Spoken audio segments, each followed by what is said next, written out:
people of Irepo Odun. 2. Beside me is Honorable Bose De Olowo-Okere, representing the good people of Efon. Next to Mr. Chairman is next to Mr.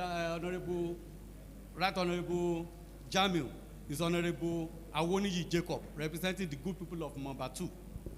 Next to him is Honorable Alaja Miriam Ogunlade, representing the good people of Emure. My humble self, I'm Adeyeye Maxwell Oluwagbemiga, the committee clerk on Agric. Next to me, beside me is Honorable Mr. Ogunjana Oluwagbemiga, committee clerk on security. I will create the judgments of the participants here for self-introduction. Thank you.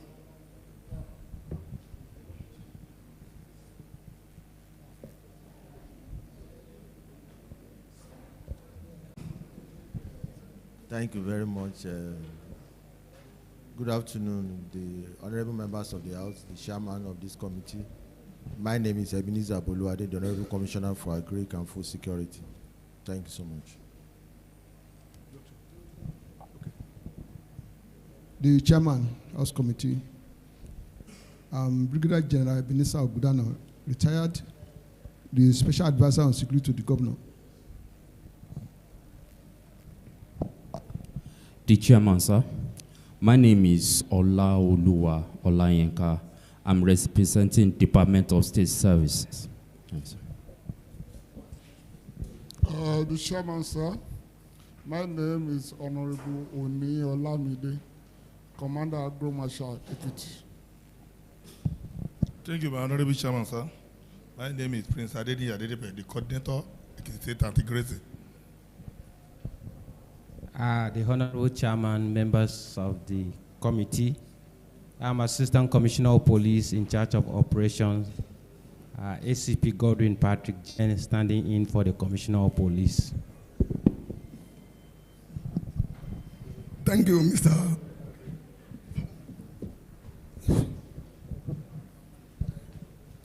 My Honorable Committee Chairman, I am Barrister Akala Ariyo, State Legal Officer of the Nigerian Police Force, Ekiti State Command.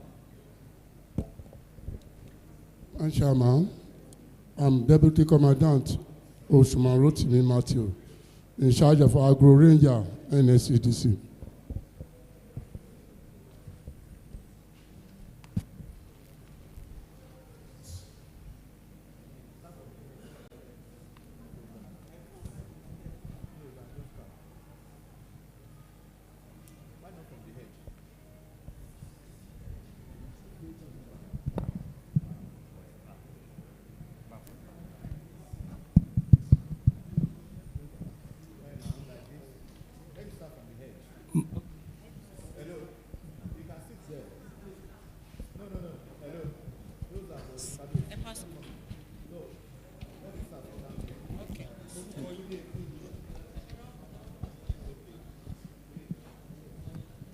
Sorry, hello, hold on.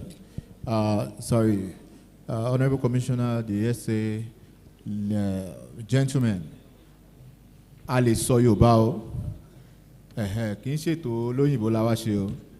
It's about any language tá bá lè sọ, tá máa understand.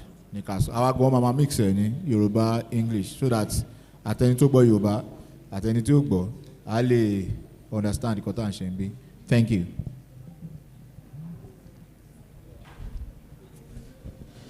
Orúkọ mi ni Mohammed.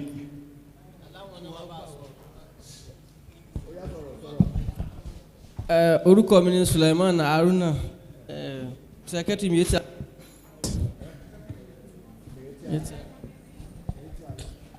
Orúkọ mi ni Aliu Ibrahim Babatunde, Evudani area.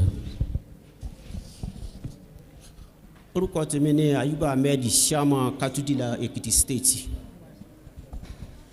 Orúkọ mi ni Mohammed Tijani, Chairman Miyeta Ekiti State. The chairman, sir, I am Olorunfemi Solomon, AFAN Coordinator, Ekiti West Local Government. Orúkọ tèmi ni Comrade Owó Ẹ̀yọ́ Ọlọ́runṣọ́mọ. Represent Ìkẹrẹ. Orúkọ tèmi ni Ọdọ́yẹmí Lawrence, State Financial Secretary, Ekiti State Okada. Ejo, hold on. Let us know where you are from. Gbọ́ yín dáadáa. Ọdọ́yẹmí Lawrence, Ẹgbẹ́ mẹ́kẹ́ sálẹ̀ díẹ̀. Ọdọ́yẹmí Lawrence, State Finance, Ekiti State Okada Riders. Orúkọ tèmi ni Adékọ́gbọ́n Sunday, Deputy Chairman of Farmers Association of Nigeria, Ekiti State. Èmi a máa jẹ́ ọmọ Ayọ̀ Bámiṣayé, Administrative Secretary, AFAN Ekiti State. Orúkọ tèmi ni Sodiq Akínọlá, Branch Chairman Okada Rider, Adó Èkìtì. Owó ẹ̀yọ́ Olúwafẹ́mi, Branch Chairman Okada Rider, Adó Èkìtì. Orúkọ tèmi ní Afọláyan Sunday, Branch Chairman Okada Rider.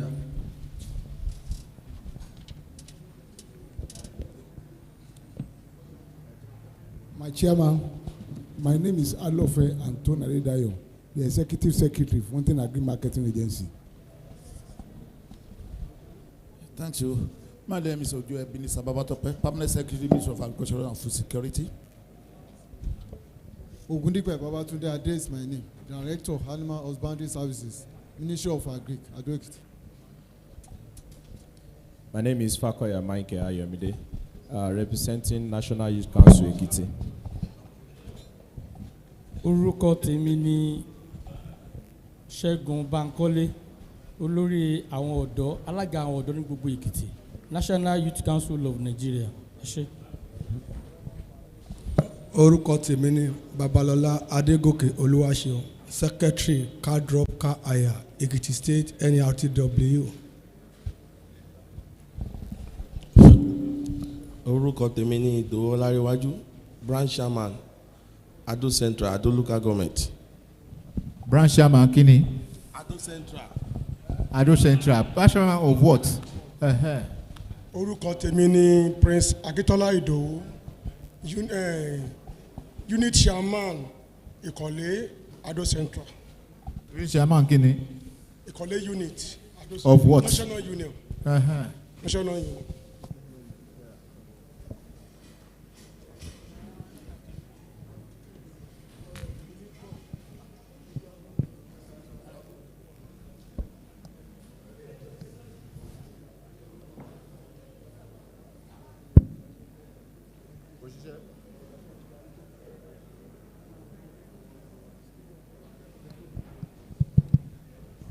Hello, orúkọ tèmi ni Prince Ojo Adéwùmí, Unit Chairman, Ado Central.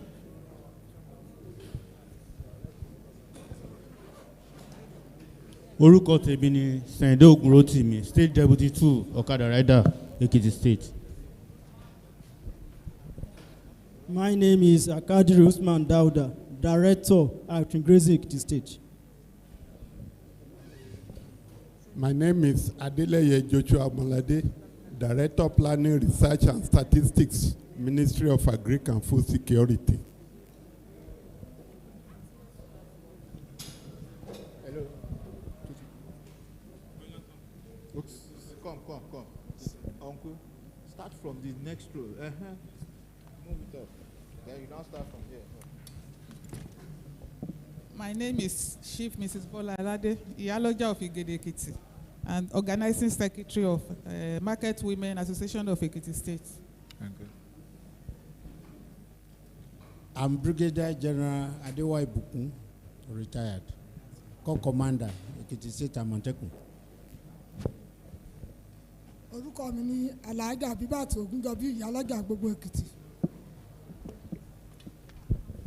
Orúkọ tèmi ni Olúwatóbi Ògúngbèmí, Chairman Ado Central, National Union.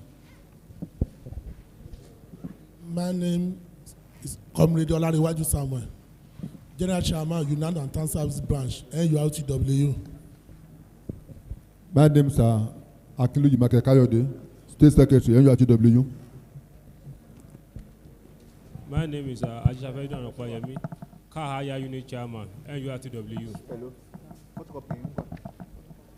My name is Usman Idris Ojo from Ekporo Ekiti. My name is Isa Joseph, from Eporo, Ekiti.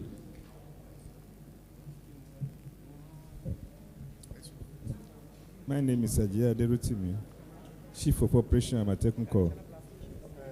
Adetunbe Oludotun, Director General Homeland Intelligence Agency, Ekiti State.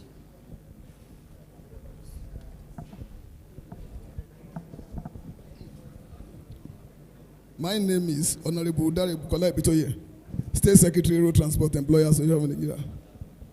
Orúkọ tèmi ni Adébáyọ̀ Òjó, PRO Road Transport Employer, Ekiti State Branch. Good afternoon, sir. My name is Komri Kunle Ashaolu, the State Chairman of Okada Rider, Ekiti State. My name is Akimade Chesna Martins, the Treasurer of Okada Rider Association of Ekiti State. Oshola IT, Director of Forestation, represent. I am Kajetan Babani from JDPI. I am Anthony K. Adeosi, HOD Legal Department, Justice Development and Peace Initiative. Orúkọ tèmi ni Sunday Olówókéré, State Marshal Okada Rider. Sunday David. I am the chairman of Ebira Community, Salaja, or local government. Orúkọ tèmi ni Saka Lukman, Patrol Okada Rider.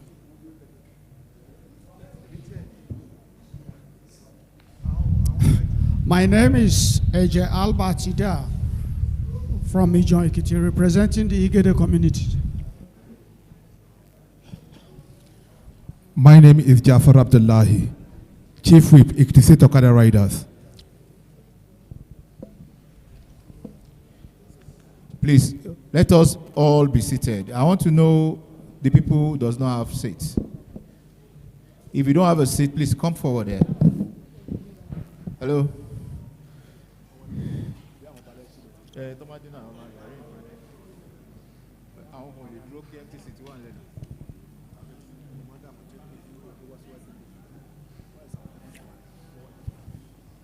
General Adewa, can you please come and sit there?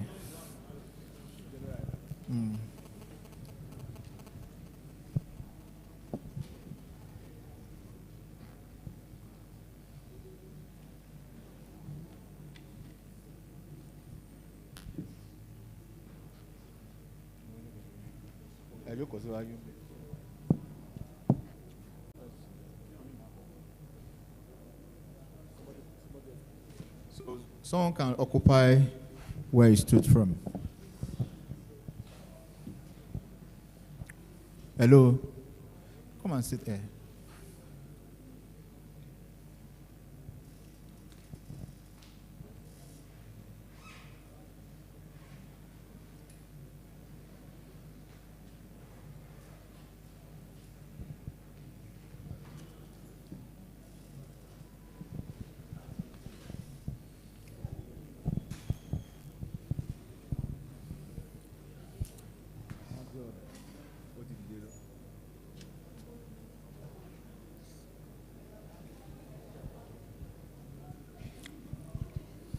Secretary,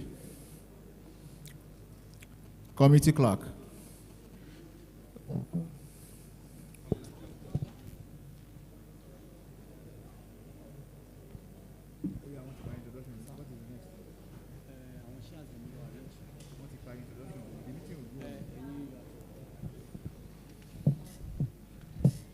Thank you.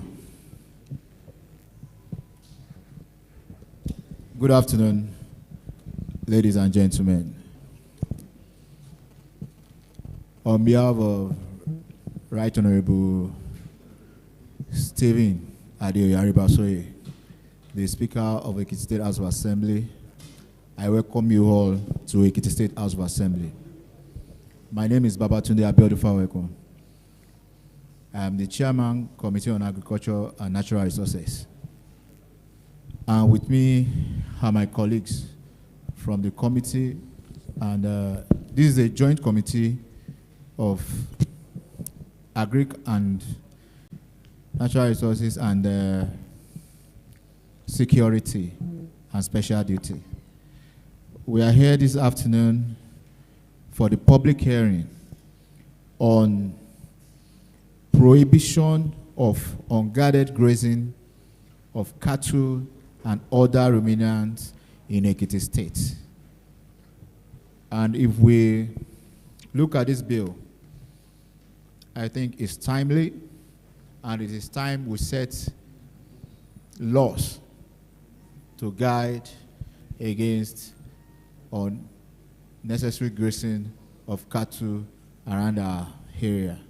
The purpose of this public hearing is to get you accustomed to what is in this bill before it becomes law, so that each and every stakeholder can have their own input into the bills before we pass it into law.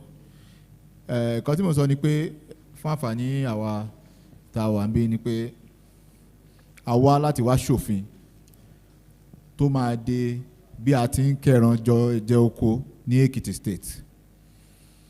Ìlú tí ò bá ti sí òfin wọ́n sọ pé kíni, ṣùgbọ́n lẹ́kìtì ti wà yìí lábẹ́ àkóso gómìnà wa olójú àánú ẹni tí ìlú fẹ́ Bíọ́dún Àbáyọ̀mí Oyèbánjí, òfin wà o.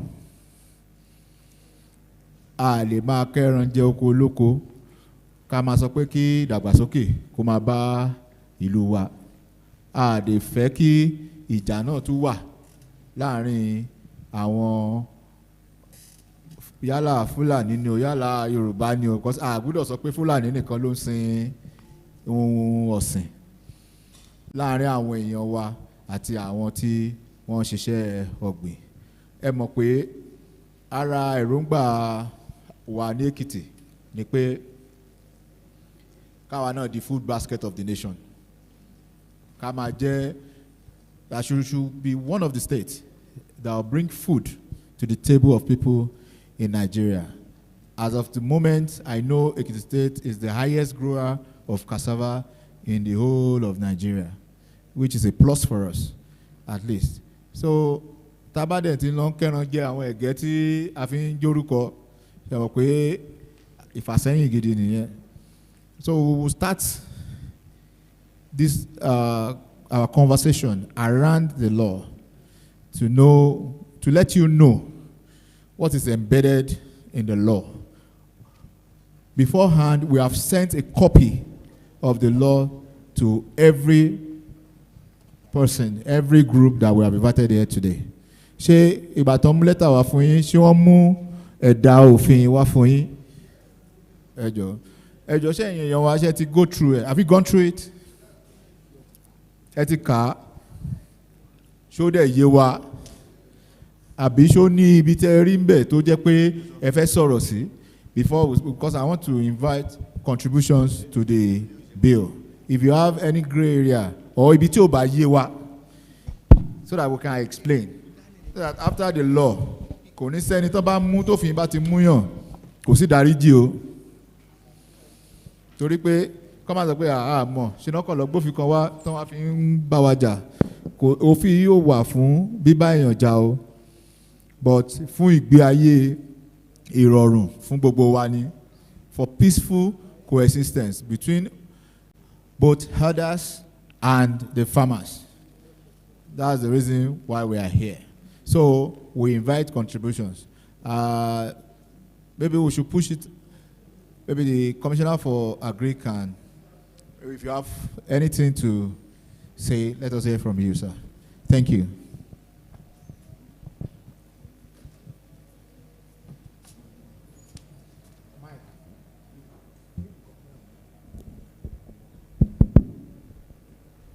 Thank you, Mr. Chairman and members of the House. Àwọn èèyàn wa ẹ̀ka san o, àsìkò yìí. As you have said, sir, we are here to judge and to see the safe passage of the bill. As you have said, the law is made for man and not man for the law. So we need to see the practicability of it in all excess. To the best of my knowledge, there is a cordial relationship between the cattle and other cattle rearers and farmers in Ekiti to some extent, because of the framework that we have within the state. There is a committee that transcends beyond this administration. It started done in JKF2 and is about 7 or 8 years old in the SIDU. We have been meeting with all necessary stakeholders, the Mietiala, the farmers, the security agents, other the chairman of the SA Security, Engineer, Major General retired. We have been managing the situation to some extent, but it's also good that we have law. Our law must be realistic and must be real and must be living, because there are new things that are coming on board every now and then into the law. So we should not be using old laws to attempt to provide solution for new or emerging problem that we have foreseen. In short, what we are moving at is that we move from known to the unknown. And to the unknown we are all moving towards is to have practical ranching in Ekiti State. But we know it will take us some time before we can get to that point. But while we are moving towards that point, which is like our Eldorado, we should be able to have law that guide the relationship between others and farmers, so that nobody impinge on anybody's right. Farmers has right to plant. Others also have right to rear the animals. But where your own freedom ends, where your own rights end, that's when the right of others also starts. So we need to balance, and that's why we have this law, and we're asking for the amendment so that it can be more elaborate, inclusive, and also be able to take care of every stakeholder within the actual value chain. As you have said, we have invested a lot into agriculture, both livestock and crop production. So the two of them, as I normally tell them, they are brothers of the same parent, but just like you are facing south and facing north. So we should be able to align our objectives together and ensure that things are done in the right way. So to follow your footsteps, Mr. Chairman, is to ask our people, the law has been sent to them, and to share their mind, their opinions on some of the areas that we have asked for the amendment, if they have any other things, and we are ready to provide some form of insight so that they can understand where we are going and the modus operandi behind the law. So thank you, sir, Mr. Chairman. Thank you. Any other contributor? Okay. Okay. General, sorry. Go on. The chairman and the members of the committee and every one of us here, good afternoon. As the commissioner rightly said, the laws are made for the people. We've had this law before this amendment now. And for those of us who are in the field, at a point we find that our hands are tied in carrying out this law. Because when you are operating in an isolated situation, now Ekiti is not alone. The chairman, please. Ekiti is not alone. Like we have this law within Ekiti now, and the cattle we have to cross from Ondo State to go to Osun. And because of free movement of people, and then to some extent with their cattle. So how do we take care of a situation whereby the people have to pass through from Ondo to Ekiti? So that if we now find them, at the end of the day, maybe they want to pass through, but they are caught up somewhere along the way. What happens to them? That is one. So I've read through the whole the document that need to be amended or need about to be passed. The punishment is another thing I look at here. When somebody who have gone to destroy a farm of almost about 10 million, you now take him to court and you now say you should pay 200,000, 500,000, an imprisonment of 6 months. I think there are some, for these things to be effective and for the law to be able to arrest the people, we have to put some stringent punishment. That is, the way I'm seeing Kabesi that flouts the instruction in his own territory, that is, I think, paragraph 2, sub-paragraph 4. A traditional ruler in charge of a community who contravened the provision of Section 3 of the law is guilty of an offence and shall be, on conviction, be liable to a fine of 200,000. I think it's too small, sir. So that the punishment should be able to serve as deterrence to the people. So if the punishment can be reviewed, with due respect to our dusty people, and then harmonize it with the law of the state, and the law of the state and the law of the land. Then there is a clause I read somewhere, say those who want to apply should apply through the ministry. Which ministry? The ministry was not stated there. The ministry was not stated. That is paragraph. This under appropriate approval for herdsmen settlement in the community and allocation of land for grazing. Paragraph 4 of it.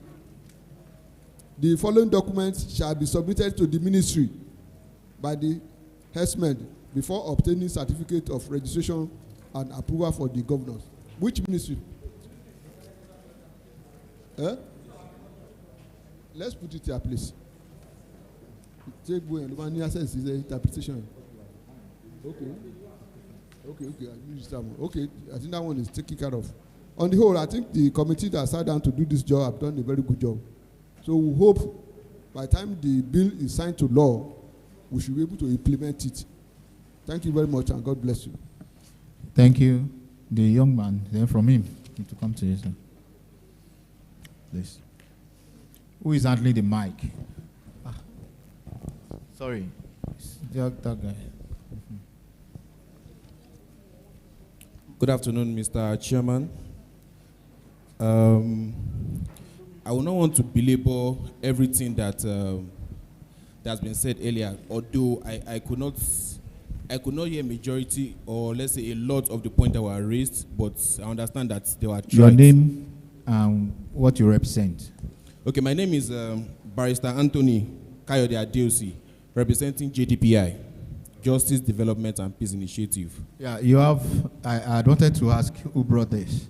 Okay, yes, we did. So, please, can you speak to it? Just let us maybe, do you have it? Yes. Okay, let us know what is in here. All right. Okay, thank you very much, sir. We have sent the copy to you, but I'll just try to raise some of those important points that we have raised. I think generally, or we think as an organization, that this is a very good bill already. But just to pass the test of technicalities, we can be subject to litigation, and lawyers who know their words can pick up different areas of this law and decide to cause trouble or litigate on it. Let's just start with ruminants. My colleague here is of the opinion that we should word it in such a way that it will capture as many livestock or animals as possible. And it suggested that we reward it to mean large mammals instead. So nobody will say that it's only ruminant animals that is causing problems, and therefore this particular class of animals cannot be impounded or cannot be seized by the government. So large mammals. Then section 2, subsection of 2 of that bill talks about nights. It restricts grazing at night. Hold on. Slow down. Okay. Don't be too fast, please. Oh, sorry, sir. Okay, we are listening. Okay. So then, section 2, subsection 2 of that bill talks about grazing at night, but it wasn't defined. It wasn't defined, and I think it will help our cause if it can be defined. Night is subjective. For me, night starts by 7 p.m. Some people will insist that their own nights start by 8 p.m. But if the law states... Did you read through the bill very well? Yes, There's a time attached to it. Yes, that is section section 2, subsection 3. There's and a that time.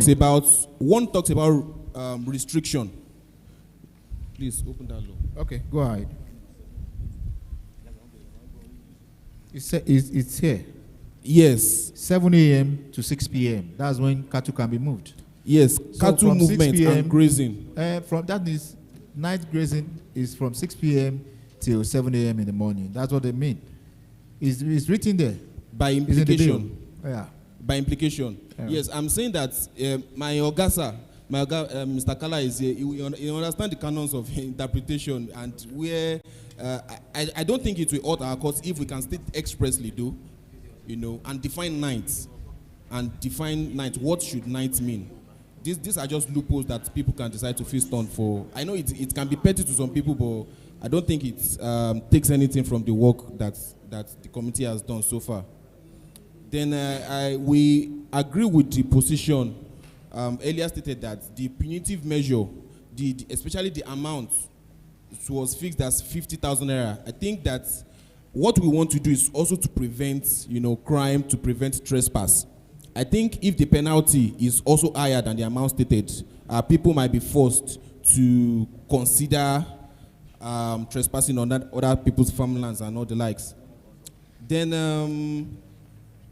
the bill make mention of something very important too.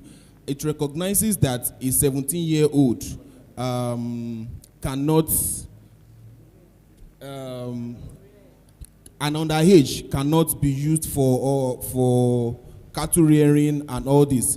But we also propose that peradventure an underage is used.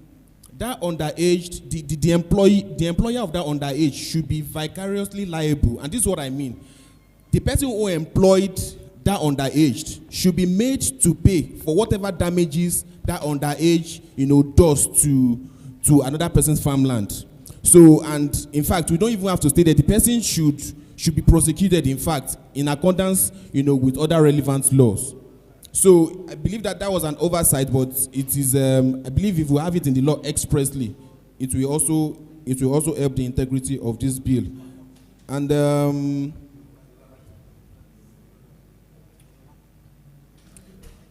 yes, we are aware also that this committee, we understand what the Peace Committee has been doing. But while doing our own research, we could not find a legal basis for the committee. Nobody can trivialize what the Peace Committee has been doing so far. So we are just proposing that if this committee, hold on. Which committee? The Farmer Elders Peace Committee, the Ekiti State Farmer Elders Peace Committee. Okay. So we are just proposing that if it can just be formalized, just as a matter of formality, recognized, by the law. And we even went ahead to propose structure subject to the ratification of the committee is to not to waste our time. I will not want to go into full details, but you have the copy there with you. And I'll say we'll limit ourselves within the ambit of what we came to do. Okay. If you are making a proposal for legalization of the committee is another thing entirely. Okay. Yeah, thank you. So otherwise, we feel like it's a very good bill already, and these are just some of our own contributions from JDPI. Thank you. Thank you, sir. All right.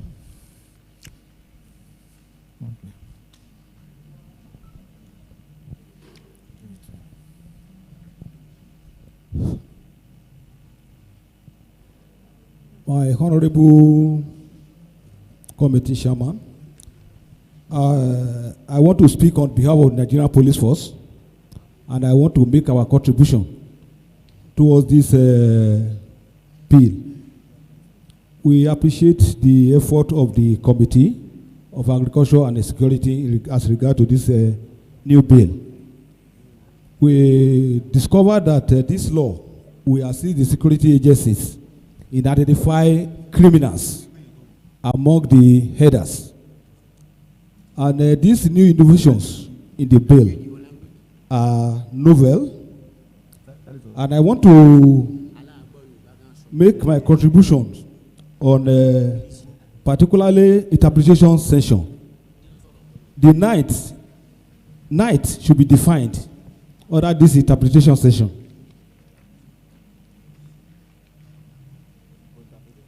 And are you with me, Mr. Chairman?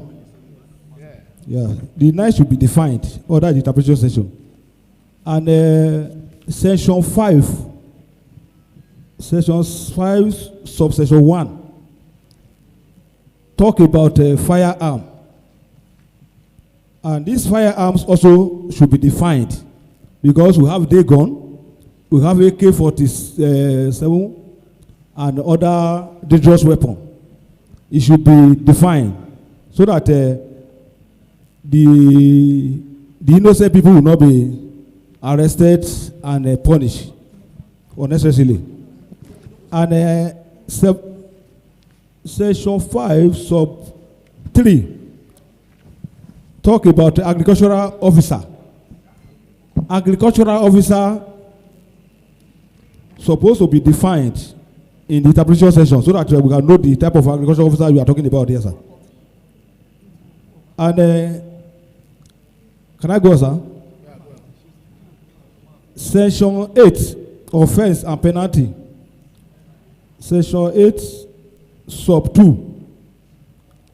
I want to urge the committee chairman to replace subsection 2 where it reads, under no circumstance shall a person, that person should to be changed to child. Child. And the child should be defined in the interpretation section.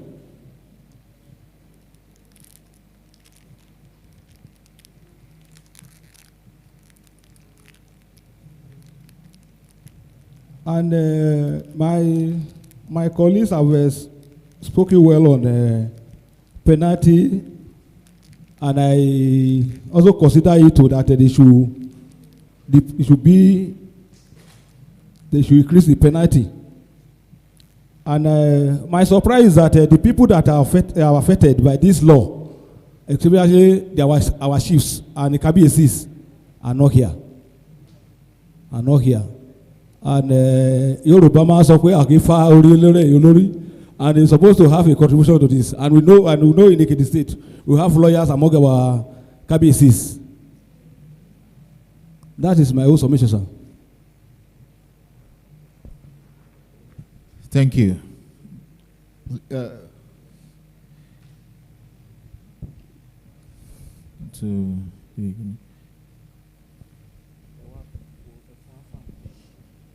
Once again, let me start by appreciating the chairman, House Committee on Agriculture, and the entire committee on area security in the Ekiti State.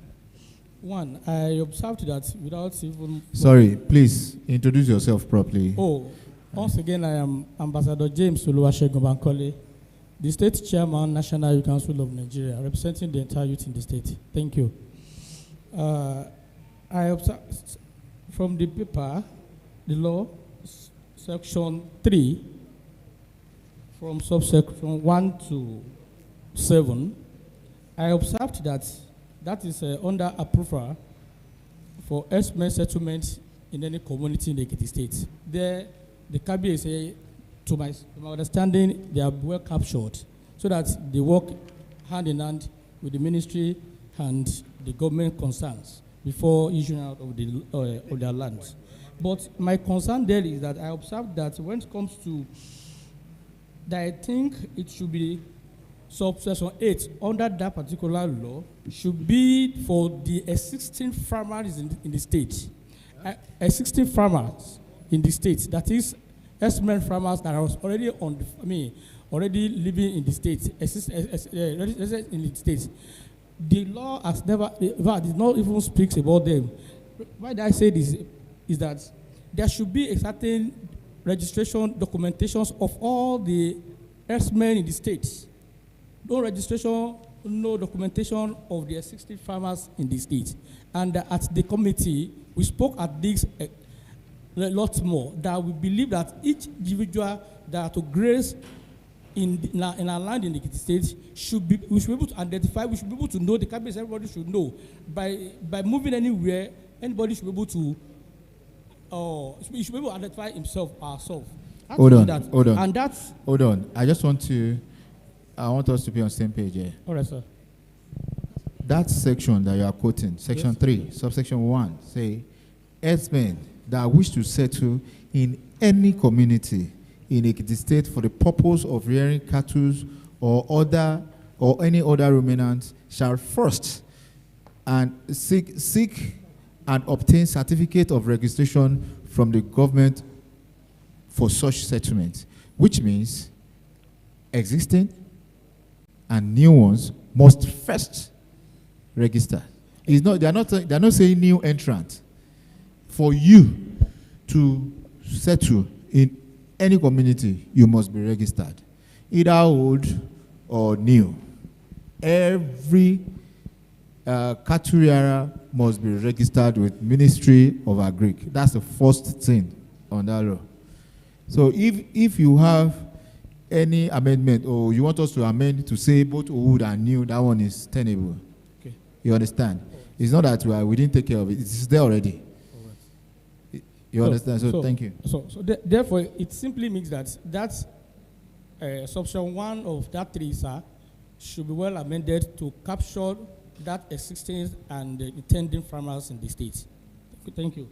Then that of subsection 5, section 5 of the law,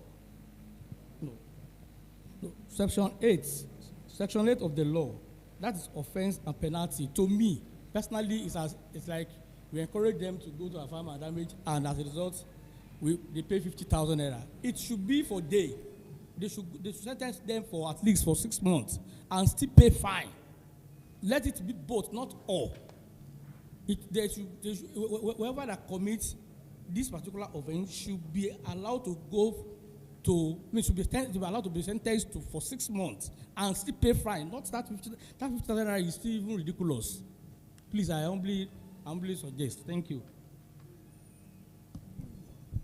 Thank you. Thank you. So your proposal is a prison term and plus a fine, not with option of a fine. Plus a fine.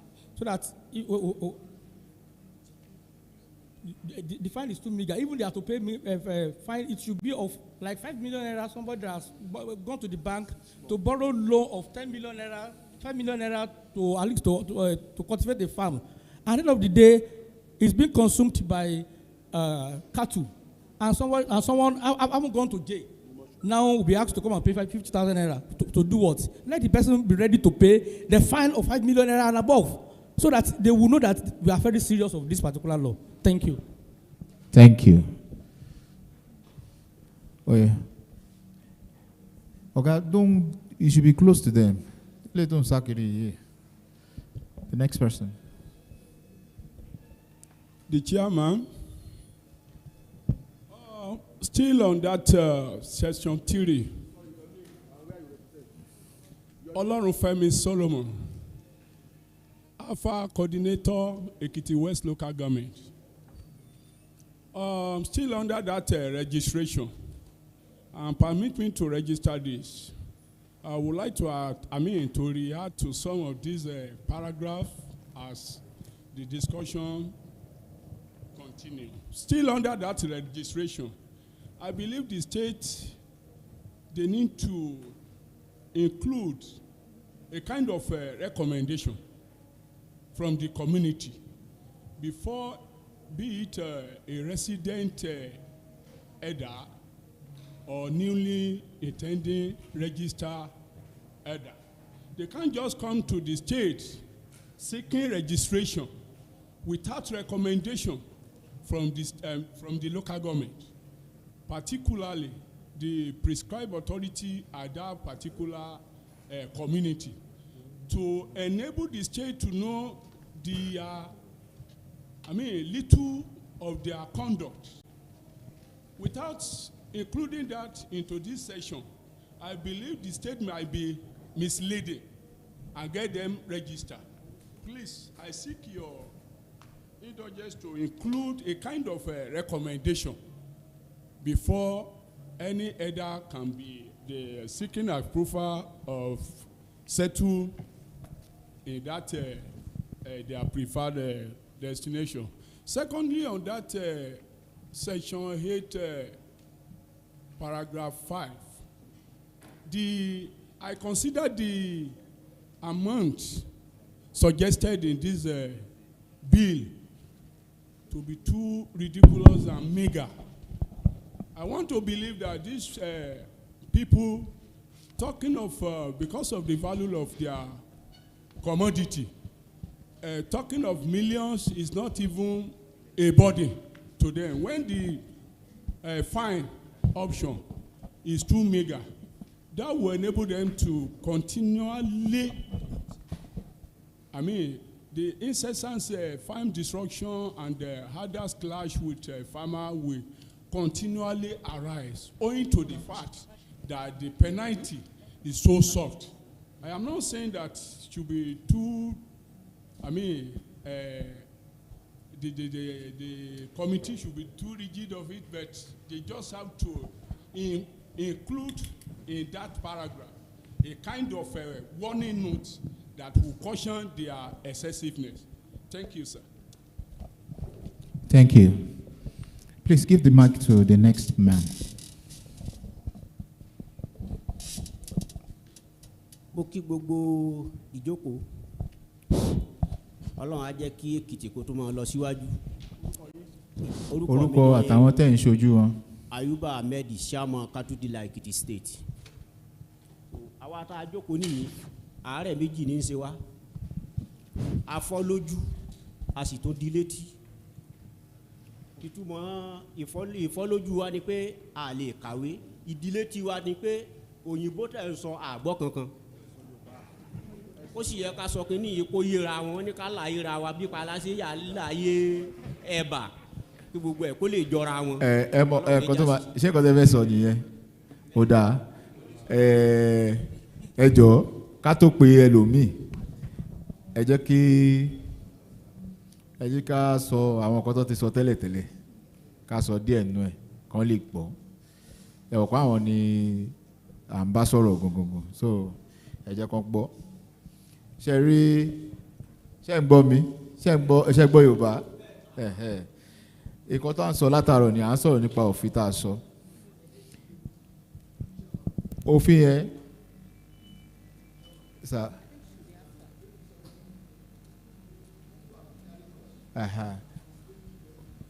ok ṣé lára yín kò séèyàn kankan tó gbóyìnbó tó gbọ́ nǹkan tá a sọ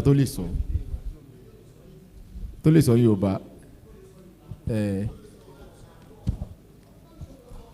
àwa náà làwọn sọ fún un ẹ jọ gbogbo olùkọ́ Yorùbá so ẹ jọ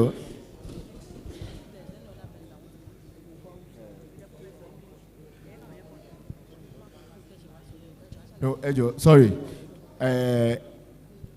furthermore àwa tá a bá ti fẹ́ contribute ẹ jẹ́ ká máa adjust ká máa sọ mọ́ra wọn so that a lè yé wọn nǹkan tí a bá ń sọ but nǹkan tá a ti sọ tẹ́lẹ̀ náà nípa òfin yẹn wọ́n ní pé owó tá a fi síbi owó ìtanràn wọn ló ti kéré jù sí ẹ̀ṣẹ̀ tí a fi síbẹ̀ lọ pé ẹlẹ́ẹ̀kejì ni pé wọ́n gbọ́dọ̀ máa ṣe àkọsílẹ̀ gbogbo ẹni tó bá ń ṣe òwò màálùú àbí ẹran àbí àwọn nǹkan tó ń jẹ oko ní Èkìtì wọ́n gbọ́dọ̀ kọ́kọ́ lọ rẹ́gísítà lọ́dọ̀ ìjọba kó tó lọ sí ìlú kankan èèyàn kan wá dá lábàá pé kán má lọ rẹ́gísítà lọ́dọ̀ ìjọba lásán kọ́kọ́ gba approval nílùú ìlú tó fẹ́ dé sí kọ́kọ́ fún ọ ní ìwé pé àwa ti gbà pé kán dúró síbí o ìgbà yẹn náà tó lè máa gba àkọsílẹ̀ lọ́dọ̀ ìjọba so nǹkan tá à ń sọ nìyẹn àti pé ọmọ tí ò bá ti pọ̀ ọmọ ọdún méjìdínlógún kò lè máa da màálù kò lè máa da ẹran tó bá tọmọ yẹn bá ṣẹ̀ àbí tá a bá rí ẹni tó ní màálù àá fi jófin so pé gbogbo eléyìí kò ṣẹ̀ṣẹ̀ pé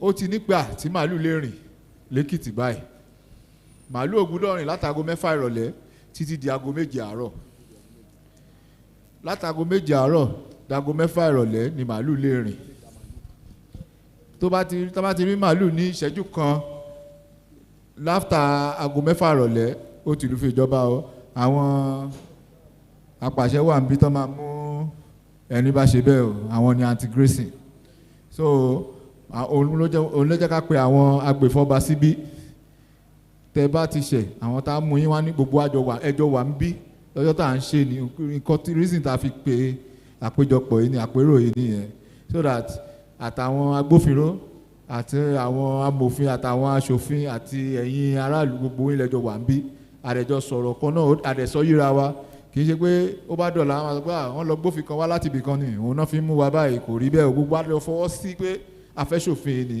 ó dẹ̀ máa bind on àti ẹni tó ń da ẹran àti ẹni tó ń ṣoko gbogbo wa ni òfin yẹn mú o nǹkan tá à ń sọ nìyẹn tó bá dẹ̀ ti ní ilé tí bá tún rántí náà màá tún máa sọ Yorùbá ẹ fẹ́ sọ̀rọ̀ sí i ó yá.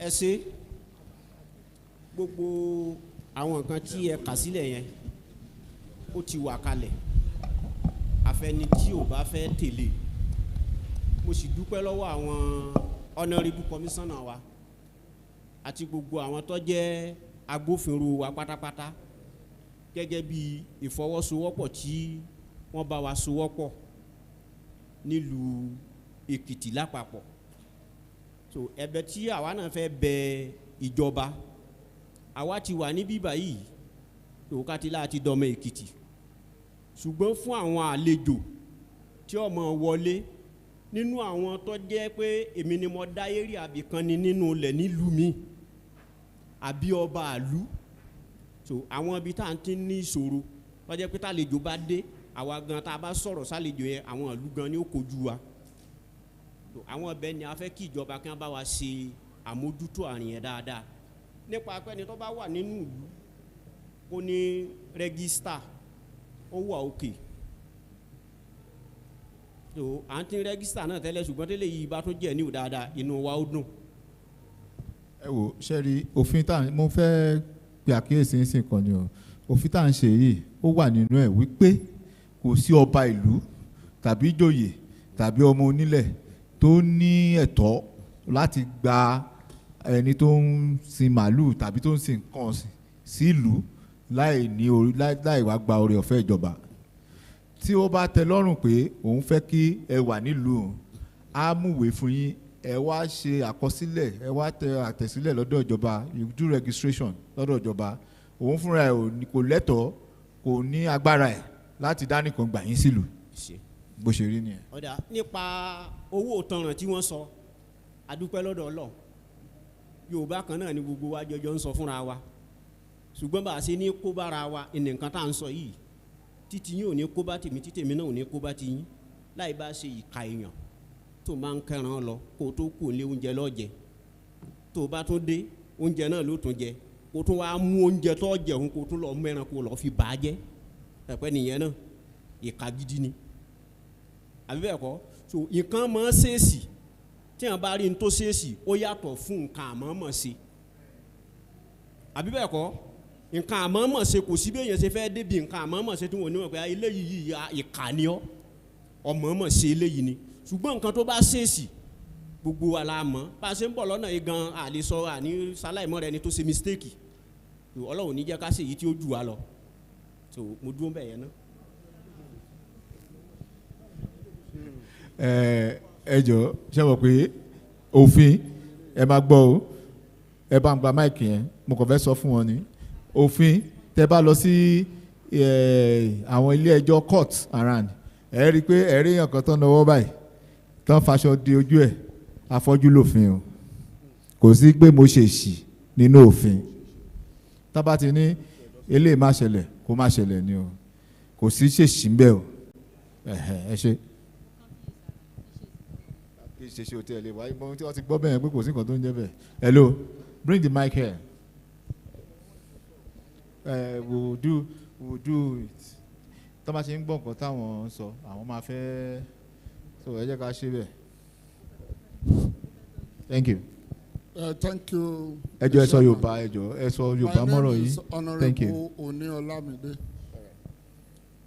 Commander Agro Marshal Ekiti State. Thank you, Mr. Chairman.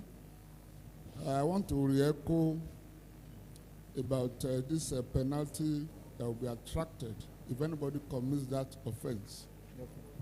Number one, if you take into consideration the effort. Sir, sorry, sir. I understand what you are saying, you know, but please, can you speak in Yoruba? Because we want them to understand. Please, Ejo. Yes, sir. Tẹ́ bá ṣe àgbéyẹ̀wò wàhálà tí àgbẹ̀ ṣe kó tó ṣán igbó, kó tó kọlẹ̀, kó tó gbẹ nǹkan sí, kó tó wù. Then tó bá wù dé stage kan tá a sọ pé ẹran jẹ́ ẹ rí mọ̀ pé kì í ṣe 50,000. Àti wípé àgbẹ̀ míì á ṣánko bíi 2 hectares of land màálù á lọ bẹ̀ lóru á jẹ. So ẹnìyàwó ti commit offence ṣé 50,000 á fà ní ẹ̀ àgbẹ̀ yẹ ẹkún ló máa sun lọ́dún yẹn ẹkún ló máa sun. Mo ṣàgbẹ̀ ní last year yìí mo ṣàgbẹ̀ mo gáàdì oko mi ṣùgbọ́n kẹ́míkà tá a fi oko gan ọ̀tọ̀ kẹ́míkà yẹn is not easy to come by kí wọ́n má ṣe wá sọ pé nǹkan ọ̀gbìn tí ẹran ti jẹ. I also know that pé àwọn tó ń da màálù náà iṣẹ́ owó iṣẹ́ ajé wọn náà ń ṣe òwò kan ò gbúdọ̀ dí òwò kejì lọ́wọ́. So the penalty, if they say they should pay 50,000 naira, they will not feel the pains of the animals destroying the farm of a farmer. The pain will not be felt. 50,000 is too itinerant. It's too negligible. And the purpose of imposing fine is for it to serve as deterrent to them, to preserve and prevent their cattle from destroying any farm. That's number one. Number two, my chairman, ṣé court to confessional court no máa kó wọn lọ ní àbí a special court will be established in order to avoid arbitrary imposition of fine? This is the area I want you to look at critically. Thank you very much. Yes, sir. Thank you. Good afternoon, sir. Good afternoon. I just want to make 2 observations. Please be more audible, sir. Sir? Be more audible. Let us hear you. I will. I say I want to make just two observations. One is in respect to the second item, that's prohibition of. Sorry, sir. Your name? My name is Godwin Patrick Jen, Assistant Commissioner of Police. Can I go on? Yes, the point I want to make is on item 3 in respect to the second point here, that is prohibition of uncontrolled grazing. That items talk about cattle movements, and that will be my area of focus. The prohibition here. Item 3, where, sir? Yes. Where? Under prohibition. Prohibition. Yes. All right, go on. So it talks about the cattle movements and grazing. It's only limited to timing here, so I want to know whether there are routes for the movement, because movement of the cattle route has become one of the main causes of the problem between the farmers and the herders. I don't know whether this law has made provisions that there are routes that these animals will be following in order for them to graze on the designated areas. So that's one thing that I want the committee to take into consideration. And we all know that there are resources. Resources are also source of the problem. And one of the resources is water. So these routes, are they connected to water? Or there's a provisions for water pools that at the end of the day, as the animal graze, so that there shouldn't be also a problem as regards to water where they will have to take water. And the second aspect of my observation is on the penalty, which I want the committee to take into consideration situation where somebody has registered his animal and he is going to bring his brothers to come and use that registration and continue to occupy the land. So the commission should take note once if a person has registered, has not given a license, because we know our culture in Nigeria. You mean simply that we should just state that there is no, the license is not transferring? Yes. Yes, sir. Thank you very much. You made salient points. We understand. All right. My chairman, sir. Committee member, Ekushe, the area abiti ariti o yàtọ̀ díẹ̀ sí anti-grazing law old one tó lè fà kí àwọn èèyàn wa ẹ̀ kàn máa ná ní òfin tó wà nílẹ̀ ní pé níbi last year náà gbogbo àwọn màlúù àwọn area abiti ẹran ti ń jẹ oko tá a ti lọ kó màlúù wọn àkọ́kọ́ pé àwọn farmers tó complain yẹn tába ti send letter yẹn sí commissioner tó approve ẹ̀ tába ti kó màlúù wọn àyè pound ẹ̀ síbi tí gọ́ọ̀mẹ̀ntì fi sílẹ̀ à ní kankan ṣe pẹ̀lú wọn à pé farmer yẹn wọ́n á jìjọ wà papọ̀ farmer amú bíìlì kan tán jẹ́ amúwá sí grazing office tába ti mú wá bóyá àrílẹ̀ tó jẹ́ 1 million above àwọn fúnra wọn wọ́n á settle farmer àwa pé farmer sí office wa pé ṣé ẹ ti wà okay pẹ̀lú kan tí àwọn pípì yìí ṣe tó bá ti wà okay àní okay ó yá màlúù àlọ àrílíìtì owó mọ́tò nígbà míì ẹni tí ò bá lówó àlọ kó màlúù wọn níbi táyà pàdé tí adé rìlíìtì fún wọn gbogbo gbà tá à ń ṣe kinní yẹn àwọn ẹran ò kì í jẹ oko mọ́ ní gbogbo area tán ti ń san fáìnì yẹn but náà tá a bá lọ límìtì fáìnì yẹn sí 50,000 lẹ́ni tó ti ń san tó jẹ́bi nǹkan tó fún ọ ní bírè ni pé ó ti san 800 tí ò jẹ́ kí màlúù ń jẹ oko mọ́ bẹ́ẹ̀ tó ń san 1 million náà gbogbo fáìlì yẹn wà lọ́fíìsì alẹ́ kó wá fún yín ní àtọ̀ àtẹ̀lẹ́dẹ́ táwa ní ká máa san 50,000 lásẹ̀sì la fún wọn yẹn o ká máa bá olóko jẹ́ ẹjọ́ ẹ jẹ́ ká. ẹjọ́ mo á dáa fún yín mo láìkì àbá yẹn honourable the SA security sir according to what he has said, what came to my mind was they should pay Hammond commemorating, as in with what the destruction of that farmland, whatever they have destroyed, they must pay. And after, then there is a fine. You understand? Wọ́n gbọ́dọ̀ sọ tí ẹ bá lọ kó nǹkan jẹ oko lóko, wọ́n gbọ́dọ̀ sọ gbogbo damages gbogbo nǹkan tó bàjẹ́ nínú oko. Lẹ́yìn ìgbà yẹn náà fojú wí náà jọba a máa make amendment yẹn ṣe rí ọ̀rọ̀ fine that amount of fine àti get ẹ má yẹ ká má harp on it again because repetition ló ń jẹ́ a ti mọ̀ pé fine yẹn kò go down well pẹ̀lú àwọn èèyàn a máa set higher fine for those things but a máa couch law secretary take note that any herder tó bá da ẹran lọ jẹ oko olóko must pay for the damages. Now, I will now face the full wrath of law. Thank you. Hold on. You hold on. Let us, before you can speak again, we'll, yes. They should pay.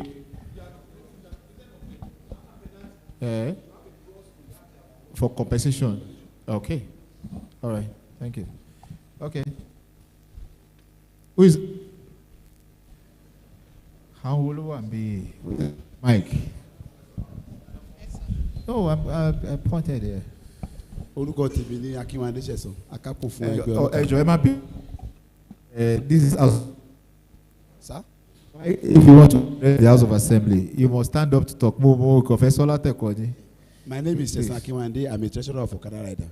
Please, in the area of registration, I want to ship more contribution to it because of àwọn kan wà tó jẹ́ pé tá bá jẹ oko yín ẹ lè ní àwọn ẹ lè súnmọ́ wọn cattle wọn máa tó 500 you can't even get them so I want to help this house to please identification number and reflecting jacket to the cattle rearing by itself.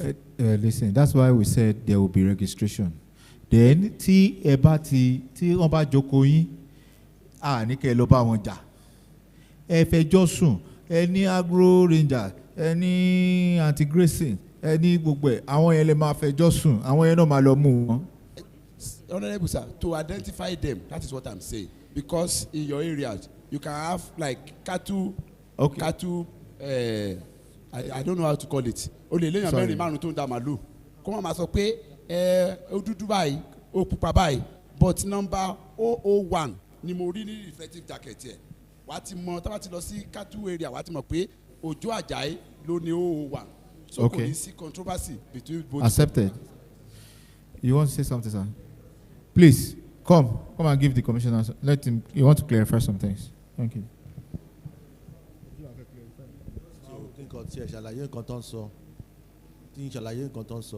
Identification has gone beyond 001. It will be biometric to know the detail of that individual.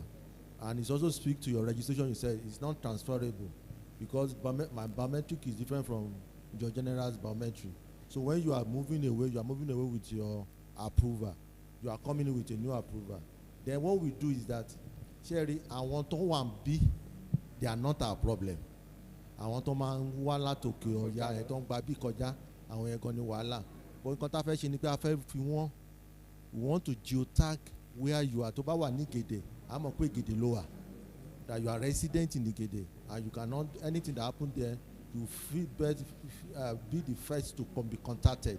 If you say it's not your cattle, you know the person that actually passed through that area at that time. So that's why we are doing the identification with geo-reference and geotag that within your area, that's where you are located. Sorry, Honorable Commissioner, that means, I don't know, Honorable colleagues, I want to state that with what you're saying, that means you cannot move, the law has to be very stringent. You cannot move a cow into Ekiti State without registration. Tó bá ti ń kó màálù ẹ̀bọ̀ tó ń dàbọ̀ tó bá ti dé boundary Ekiti State kò dúró ń bẹ̀ wàá lọ ṣe registration kó tó kó wọlé tó bá ti lè kó wọlé there is no way ó máa kó wọlé wọ́n á ní màálù èèyàn báyìí ẹni báyìí ni wọ́n á dàpọ̀ mọ́ màálù. The chairman have said something the other time. Our law cannot be, we cannot make law supersede constitution. There is a constitution of free movement, and that's why we said night grazing and all that. It's not for people that are living in Ekiti. It's those guys that are moving. So if you are moving and you are passing through, bye-bye, that's not our problem. You understand? But while you are going, your going must not destroy our crops. So if it does, you need to be arrested and be detained. That won't happen. But can you law where you can be restricted? You are restricting them. You cannot allow them. And we are still we are subnational. So there is a national law about free movement and all that. So until when we have more enabling law over there at the national that we can also tap into it. But as at now, we want to restrict people that are within us. I don't want to be now. They know where they are. We know where they are. And we're also providing some infrastructure for them now. And get ball for solar power ball so that they can get water at the right time. So Omiton Wakakiri, they can see. Then we're also looking at a way for them to have a small grass within their environment, so that they can cut it and also give it to their cattle. There is no enticement or there is no need for you to take your cattle from Ikole to Emure because of what? The grass you are looking for is behind you. So you can be able to do whatever you do. But those ones coming from Sanfara and they are going to Delta will surely pass through Ekiti. So we must have a way also to guide them, and that's why we put it that you need to be well guided, both the ones that are staying here and those that are moving. Thank you. Okay. Sorry. Ejeki Aloja Soro, then we'll come here.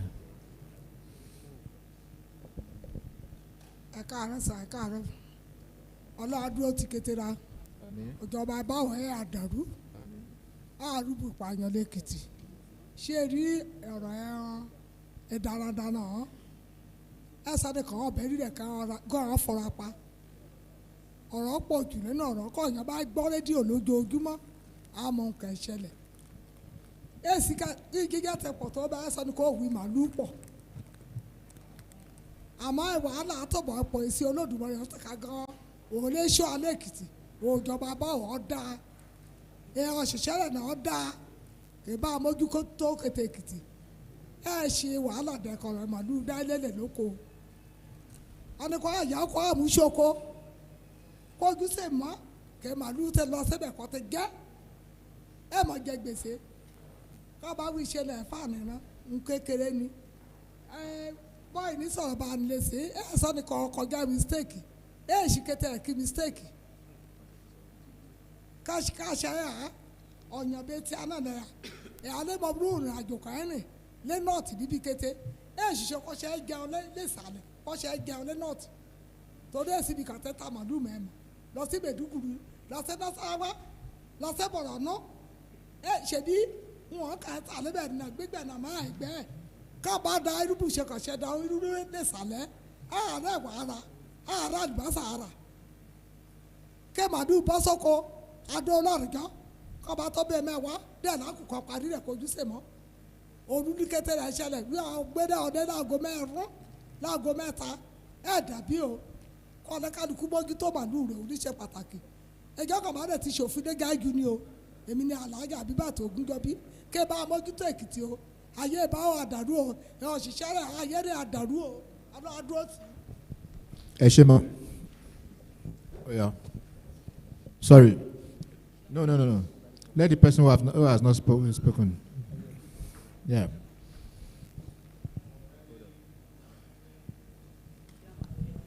Ọ̀gbẹ́ni Ọmọyájò Bámiṣayé ọ̀rọ̀ tá à ń sọ ń bí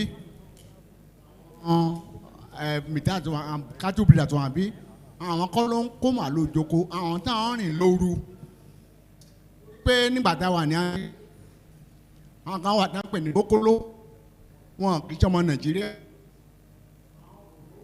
lọ́wọ́ Nàìjíríà àwọn kóló yẹn wọn sì lè wọlé láì rí àwọn bòròró wọn lè wá síbí láì bá Fúlàní Ìlọrin sọ̀rọ̀ torí pé èdè yẹn ó pa wọ́n pọ̀ tó àwọn tó ń boko jẹ́ òru náà ń wá sọ ìyẹn la ní ìdí àti múra sí àwọn anti-grace ṣáà òru nìkan a máa ṣiṣẹ́ ká má jẹ́ kí àwọn yẹn wọlé nígbà tí stéètì wọ́n jẹ oko ní òkè àkó ìgbà tó máa tọ́jọ́ kejì wọ́n ti dé Ìlọrin ààfin àwà tá à ń ṣèwádìí kí ló ń ṣẹlẹ̀ àwọn tó wá láti wá Ìwó mọ̀ wọ́n sì ti débi tí wọ́n sì lábẹ́ Èkìtì state so òfin yìí ó dá.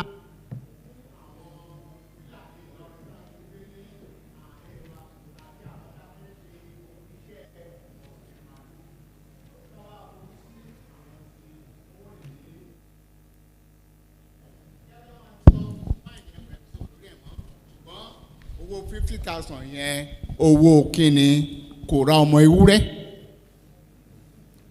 màlúù báyìí 700,000 so 1 million so ẹni tí wọ́n jọkọ ẹ̀ lóru kò sí bí ó ṣe lè mọ ẹni tó jẹ oko òun àbá ẹ̀ ní nọ́mbà 12 kò sí bí ìyẹn ṣe lè mú àwọn tó ń kó màlúù jẹ oko Ọlọ́run ràn wá lọ́wọ́.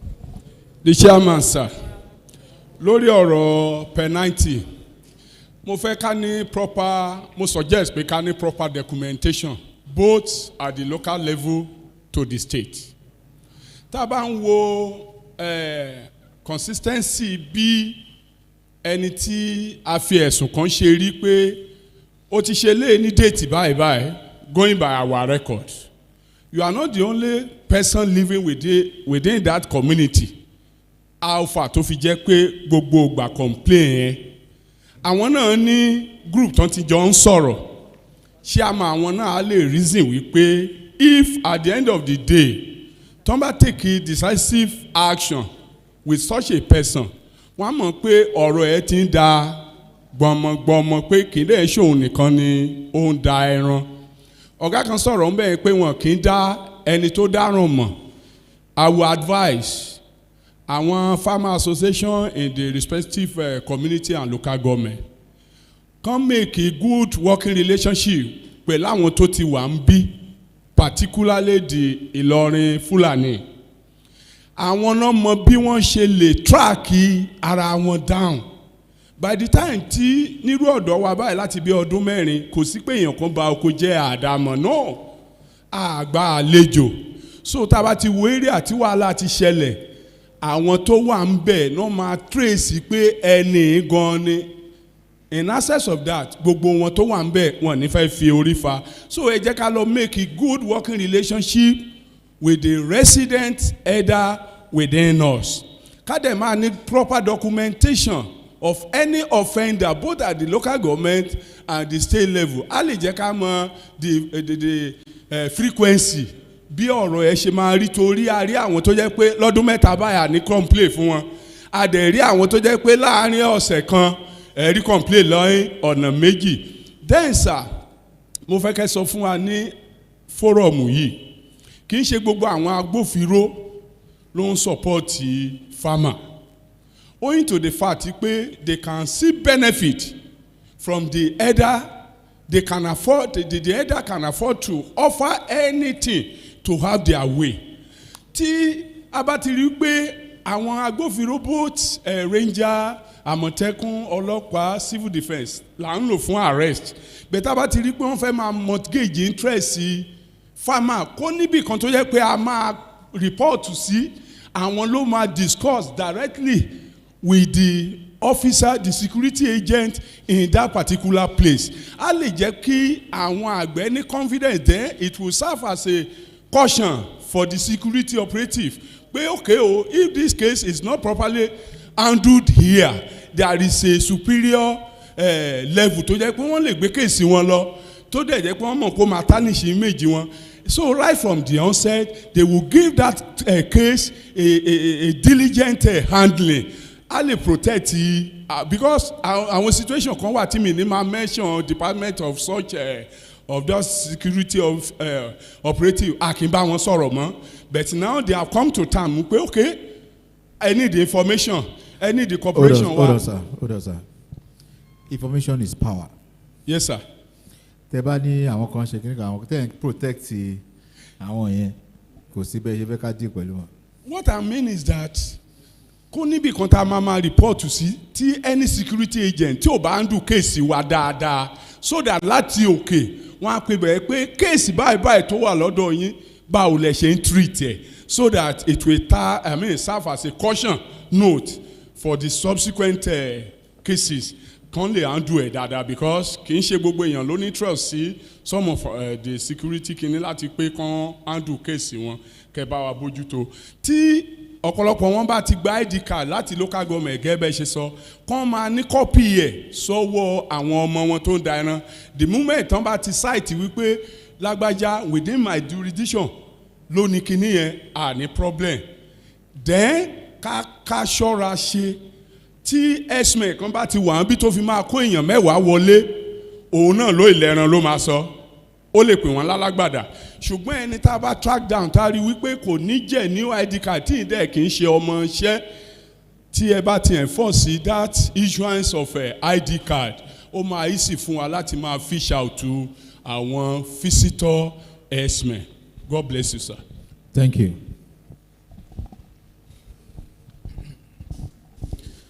Orúkọ tèmi ni Ayọ̀mídé Michael Fakoya láti National Youth Council. Ẹ jọ̀ọ́ ẹ gbà mí láyè mo kọ nǹkan díẹ̀ sílẹ̀ bọ́ mi ní gbà wá lákòókò. Alákọ̀ọ́kọ́ àwọn ẹran tá à ń sọ yìí ṣé ó ṣeé ṣe fún ministry láti enforce pé kí gbogbo ẹran àti màálù kó máa tàgẹ̀ tó bá ti jẹ́ pé màálù tán fẹ́ máa kó jẹ ni kí wọ́n máa tàgẹ̀ kò sí béèyàn máa ṣe kó gbogbo màálù sá téèyàn ò ní rí orúkọ iléeṣẹ́ kan lára màálù tọmọṣẹ́ bá tiẹ̀ sá tí wàhálà bá dé tọmọṣẹ́ bá sá kò sí béèyàn máa ṣe mọ̀ pé òjò ló ní màálù yìí àlàbá ló ní màálù yìí wọ́n máa ń fi sí etí àwọn màálù yẹn kò dẹ̀ ní wọ́n lára. So ọ̀nà eléyìí ni ministry lè ṣe gbà mọ̀, ní ìlú lè ṣe gbà mọ̀. Tábàtẹ̀ rẹ̀ ni tí màálù ẹ̀ sọnù ká bá wọn rò síbi dáadáa. Ó máa easy láti identify pé màálù òjò leléyìí. So enforcement of tagging of this animal should be in place by the ministry. That is the first thing. The geotagging or geofencing of a thing, I would have loved that kí ministry explain better. Tí mo bá jẹ́ darandaran ní ìlú Mọ̀bà local government, ṣé mo lè dá màálù wá sí Adó? Ṣé mo lè dá màálù lọ sí Kẹrẹ? Ó gbọ́dọ̀ níbi tí wọ́n máa fún mi mọ́ nígbà tí n bá ti ń ṣe registration. Ọ̀gá ọlọ́pàá yẹn sọ lẹ́nu. He said a route, ṣé route wà fún headers láti gbà. Ibi tó ń gbà lọ yẹn, that what is he looking for at that route? Is he grass? Is he water? Maybe at the end of that, this route will lead to water and you need to take your cattle there to drink water or to feast on grasses there. So there must be a kind of route where tabaleshe kí route wà fún passage fún grazing. Àwọn cotton so that geotagging is about, I don't know, it will explain more, it will expatiate more on that maybe after your questions. Thank you. Thank you, sir. The routing of a thing is quite different from geotagging. I'm suggesting that there should be a limit bound. There should be a town ban, a local government ban, so that ẹni tí wọ́n bá gbà láyè tó bá jẹ́ pé Mọ̀bà local government ló ń gbé kò lè ṣiṣẹ́ wá sádó. Bóyá local government 5, 6, 7 lọ́n fẹ́ fún, ibi tán ti fún wọn mọ́ yẹn tí wọ́n bá ti kọjá ẹ̀ kán mọ̀ pé ẹni ọ̀hún ti ń kọjá yìí ẹ̀. Because what we are doing today is a way of profiling and guiding them. Àwọn tó dá wà láàrin wọn ṣùgbọ́n àwọn tí wọn ò dá, fún ìdí èyí ìpele gbọ́dọ̀ wà. So that should be the second one. Nǹkan tí dáàdi sọ, ó máa ẹ gbà mí láyè díẹ̀ kí n ṣàlàyé sí. Màá fi àwọn tó ń ṣe bólà màá fi ṣe àpẹẹrẹ. Àwọn tó ń ṣe bólà tán sọ pé wọ́n wà ní Òkèṣà tí wọ́n bá kó àwọn ọmọọṣẹ́ wọn dé, wọ́n máa kàn fún wọn ní aṣọ, wọ́n á sọ pé àwọn ọmọọṣẹ́ nìyẹn. It's quite different from staffing. Even the staff should be profiled. Ẹ kàn déédéé dé ọ̀sán kan òru kan àmọ̀ wọn àmọ̀ wà tó ń wù, ẹ kọ́ ọmọọṣẹ́ dé láti Kwara àbí ẹ kọ́ ọmọọṣẹ́ dé láti Kano, ẹ sọ pé kí wọ́n bá yín máa da ẹran lẹ́kìtì. Ok, wọ́n gbà yín láàyè, wọ́n ṣe ID card, mo ní ọmọọṣẹ́ 10 lọ́sàn-án òru kan registration 10 ti wà pẹ̀lú government, wọ́n kàn déédéé dá 20. Tí wọ́n bá ṣe mistake yẹn, I'm telling you this is what happen. They will increase those numbers without not proper registration. So àyè gbọ́dọ̀ wà tó jẹ́ pé ẹni tó bá ń ṣe láàrin wọn kí òfin mu. Ibẹ̀ náà máa ti mọ ẹni tó fẹ́ hùwà òkùnkùn because ó mọ nǹkan tó ń ṣe, ó mọ̀ pé ó múyàn wá. So ìyẹn jẹ́ bẹ́ẹ̀. The quarterly review, just like we are having a meeting now, it will better be suggested to the ministry as well to call them time to time. If it is 3 months by annual, that is 6 months. At least there should be a review meeting láti máa jábọ̀ padà fún ìlú àti fún ministry tó ń ṣàṣojú ìjọba. So màá dánu dúró ń bẹ̀.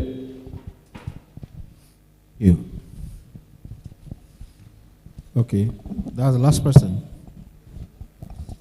There. Orúkọ mi ni Ọlọ́runṣọlá IT. I'm representing Forestry Commission. Under impounding of cattle or other ruminants, paragraph 2 there, any confiscated cattle shall be taken to a safe location designated by government.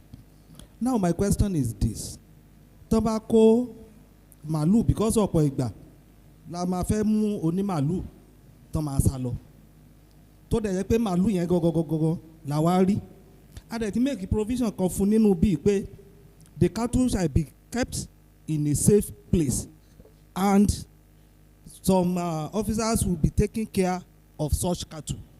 Now, if the owner doesn't come to claim that cattle, what happens? That's my question. Thank you.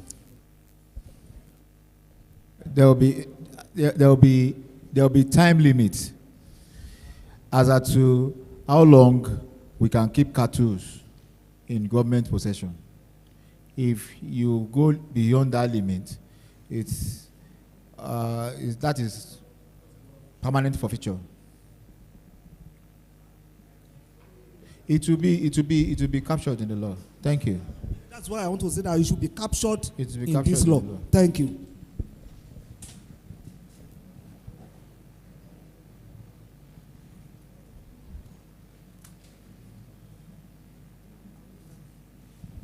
Thank you. I thought that was the last person. Okay. After the two, then I just have an observation. Orúkọ mi ni Julius Temitope Ojo from Farm Settlement and Peasants Farmers Development Program. Mo ní observation ní section 3 pé àwọn Fúlàní tó bá wọ ọkọ̀ àbí àwọn darandaran tó bá wọlé sí anywhere in the state, that they should first register with the state government, either they want to settle or whatever. Observation mi ni pé fún Fúlàní tó ṣe wọlé tó jẹ́ àjòjì tí ò mọ bí state bí ibi tó wà bó ṣe rí, èmi rò pé ó yẹ kó kọ́kọ́ register. The Kábíyèsí is the traditional ruler that are in that location. I think the first person to contact is the traditional ruler. Sorry. Not the state government. Maybe you have not been following us. We've talked about this. We said, we have amended it here, that before you can register with the state government, you must first get a letter from your traditional ruler. That will serve as one of the documents you will use to register at the state. You cannot go directly to register at the state. And another point tí mo ní rí pé irú àwọn àti rí pé àwọn tó ń wá kì í ṣe àwọn tó wà níbí tó ti settle síbí kì í ṣe àwọn lórí lè ń ba nǹkan wa jẹ́. Àwọn tó ń wá àwọn nomadics tó ń wá tó ń lọ tó ń bọ̀ tó ń mọ àdúgbò wa àwọn ló ń ba nǹkan jẹ́. Then mo wá rí pé wọn ò lè wá láì ní link pẹ̀lú àwọn tó ti wà ń bí. So the penalty here that we are talking about, mo rò pé there should be a sanction for àwọn tí ó ti wà ń bí tán gbà wọn yẹn wọlé tán hide sábẹ́ wọn. There should be a sanction for such Fulani tí ó gbà wọn wọlé. Either a fine, there should be a penalty for such Fulani tí ó gbà wọn wọlé, kì í ṣe fún àwọn kábíyèsí nìkan ló yẹ kí fine yẹn wà fún. Because ọ̀nà tó ń gbà wọlé ni pé wọ́n máa hide sábẹ́ àwọn tó ti wà ń bí. So whoever that is a resident Fulani here or cattle area here tó gbàrú àwọn yẹn wọlé, there should be a penalty for such person if that person is identified. Thank you.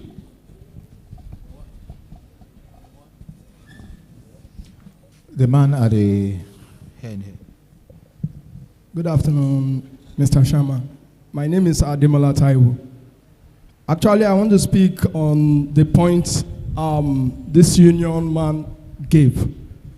He said something about tagging before the movement of the cows.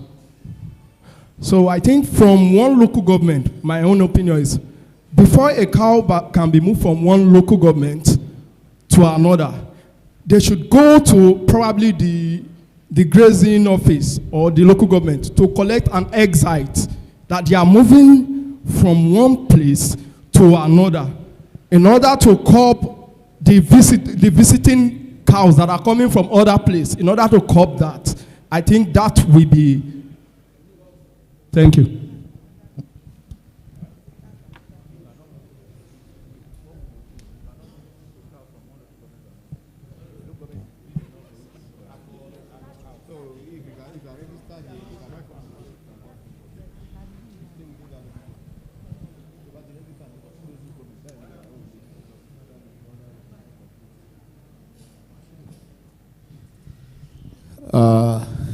General Adewa, please. I'm Brigadier General Adewa Ibukun, retired, Co-Commander Ekiti State Amotekun. I appreciate this honorable house for convening this meeting. In Nigeria, alófin, it is the implementation that is our problem. And that is the area I'm going to.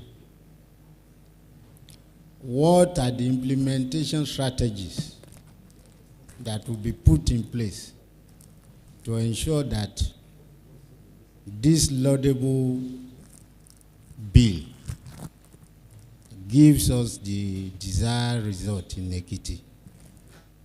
You will agree with me that gbogbo wàhálà tá à ń face in Nigeria lẹ́ni, it is one way related with this hardest problem. And if we are able to get it right, then we have peace in Ekiti. I'm talking from experience. One, there are collaborators within. Everything we are talking about has been spoken of, so I will not go back to all those things like a low fine. But I will support Agro Marshal Commander so that there will be special court to prosecute people that will violate all the laws that is being passed. The implementation strategy has to be robust and be simplified and be time-bound so that it will serve as deterrence to would-be offenders. Identifying, prosecution, and final verdict, which leads to penalty to the offender. And the offenders, the penalties have to be very stringent. Otherwise, it will just be a child's play. I will give an example. When we were in the Northeast, when we have suicide bombers wearing hijab. ẹ jọ sá ẹ máa sọ Yorùbá díẹ̀ díẹ̀ torí àwọn tọ́sítàn gbọ́ Yorùbá yẹn. Ẹ má bínú, ngbà tá a wà ní Northeast, ngbà tá a ń jagun Boko Haram, táwọn suicide bombers àwọn tó máa ń gbé bọ́ǹbù sára, a lè implement, a lè ṣe dáadáa because oríṣiríṣi àgàbàgebè ló wà ń bẹ̀. But ní Niger, it was a strict instruction. You wear hijab, they tell you stop, you don't stop, fire the person. And he stopped. In Ghana, wọ́n kó màlúù káàkiri náà, bọ̀ ìgbà tán fẹ́ sọ di bí tá a ṣe ń ṣe ní Nàìjíríà gbogbo ẹ̀ politics. The president came out. They find you rearing animals in the town where you are not supposed to be seen, kill the cow, arrest the person, share the cow to people. And he stopped. I think last week I was seeing something in Kano. Somebody was brandishing an AK-47 within the town.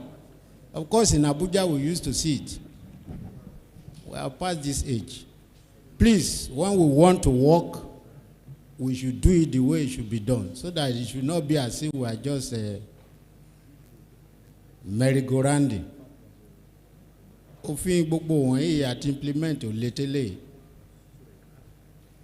Give the instruction, follow up, and we get our result.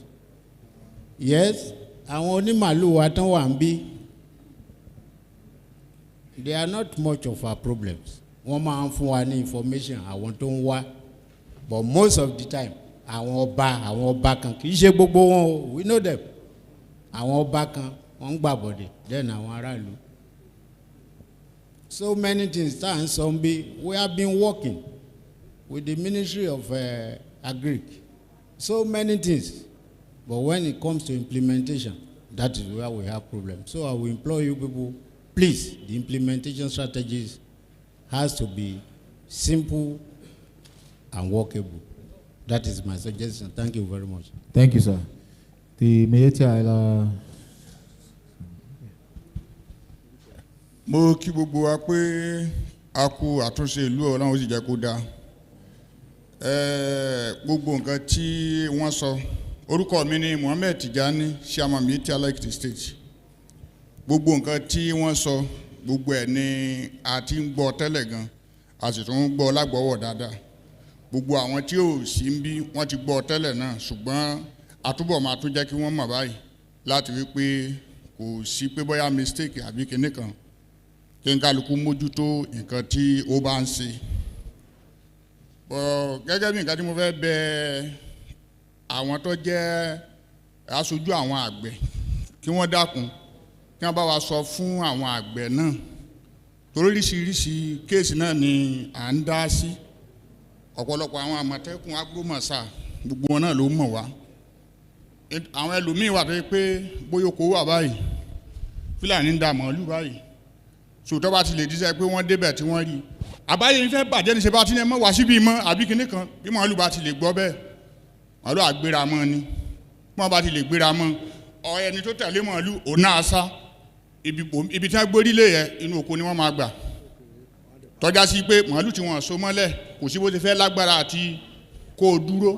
So gbogbo àwọn tí ó bá ibi tí màálù bá ti ń jẹun tó yẹ pé oko ni, tí màálù ọba ti débi oko, bọ́ bá tiẹ̀ jẹ́ pé wọ́n fẹ́ sọ fún pé kó má jẹ́ kí màálù débi oko ni, kó fi ohùn pẹ̀lẹ́pẹ̀lẹ́ kó kì í dáadáa, kó ohùn pẹ̀lẹ́pẹ̀lẹ́ sọ fún pé má jẹ́ kí màálù jẹ oko yìí o. Tó bá yẹ kó ní fóònù ńlá dání kó fi stein kó rọra fi snap ẹ̀ ẹgẹ́ tí ó bá mi nísìn in case tó bá jẹ́ pé ó kúrò níbẹ̀ tán wàá màálù jẹ oko yẹn sẹ́mo kó òun lórí ní àlàbẹ̀. So tó bá ti sẹ́ pé a bá máa trace irú ẹni yẹn bó bá tiẹ̀ jẹ́ pé kì í ṣe màálù ẹ̀ ló jẹ́ níbi tó ń da màálù wá lọ́jọ́ yẹn ẹlòmíín náà bá da màálù wá bẹ́ẹ̀ wọ́n jọ mọ iye àwọn tí wọ́n jọ pàdé ara wọn. So ó rọ̀ wá lọ́rùn láti wí pé tá a bá rírun nǹkan yẹn táwa gan fi lè gẹ̀ẹ́tì ẹni sí màálù ẹ̀ jẹ oko yẹn, torí àsìn kò sí àdúgbò ibi tá a wà tá a mọ́ra wa láwa tá a ṣe àtọ̀húnrìn wa o, kò sí àdúgbò ibi tá a wà tá a mọ́ra wa, kò dẹ̀ síbi tẹ́ni kálukú ti ń da màálù pàdé, èmi dá yín mọ̀ ẹ dá mi mọ̀ mo dá màálù ẹ̀ mọ̀ mo dá títí ẹ̀ mọ̀. So ibi tí màálù bá ti wá jẹ ko bóyá wa gúrùpù 4 la wá síbẹ̀ lọ́jọ́ yẹn àbí 5, so tí màálù wá jẹ ko níbẹ̀, so a bá ti gẹ̀ẹ́tì ẹ nìkan ẹ̀yin gúrùpù mélòó lẹ pàdé ara yín bẹ́ẹ̀, so nínú gúrùpù 4 àbí 5 yẹn a máa rí tẹ̀lé tó jẹ ko, tá a máa dẹ̀ díṣẹ́ pé wọ́n wá jù láàrin ara wọn 4 yẹn ló máa fèsì àṣìpánẹ̀ yẹn. So ẹ dákun èyí tèmi tún rí lórí ẹ̀ nìyẹn. Ó ní ẹ ṣe mo fẹ́ honourable commissioner, there is a clause that we are going to add to this bill. A máa fi àfikún kan kún bíìlì. There is no, kì í ṣe pé there can be o, there shall be no grazing at the city centres.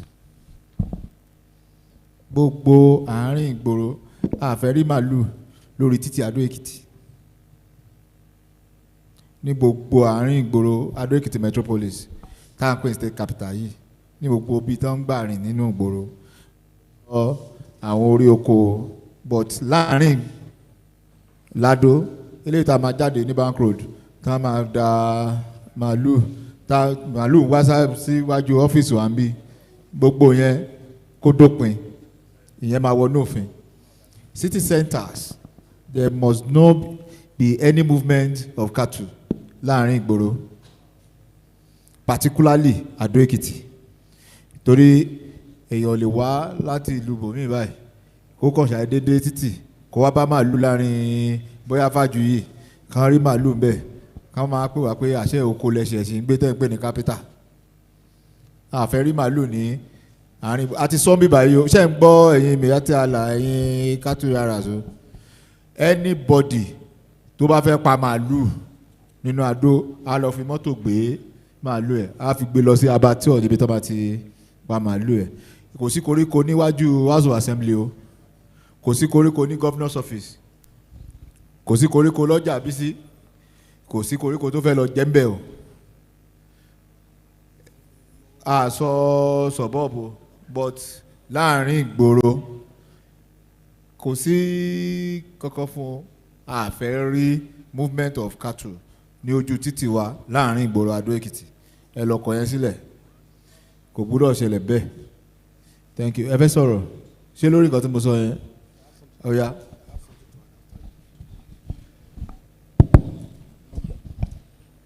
ní eré nǹkan tẹ́ ẹ sọ yẹn adúpẹ́ mo ti wà ní Èkìtì ní Adó ó yẹ kó lè lé lọ́gbọ̀n ọdún kò síjọ́ tí màálù mi wọnú gbòòrò nínú Adó Afájuyì ni àbíbi tá a wà ń bíbà yìí bọ̀ ìgboro dé wá bá wa níbi tí a wà ṣáìdì ọ̀nà Àfàọ̀ ìgboro dé wá bá wa níbẹ̀ ní ọ̀nà pólì níbí yìí bí àbà òyìnbó ìgboro dé wá bá wa níbi ibẹ̀ ṣùgbọ́n pé kí màálù wá sí inú bíbà yìí kọ́tì ẹ̀jọ́ mi lójú gan bí wọ́n ṣe ń sọ pé màálù wá sí ibi báyìí ó jẹ́ ìyàlẹ́nu fún mi gan bí mo ṣe gbọ́ báyìí báyìí.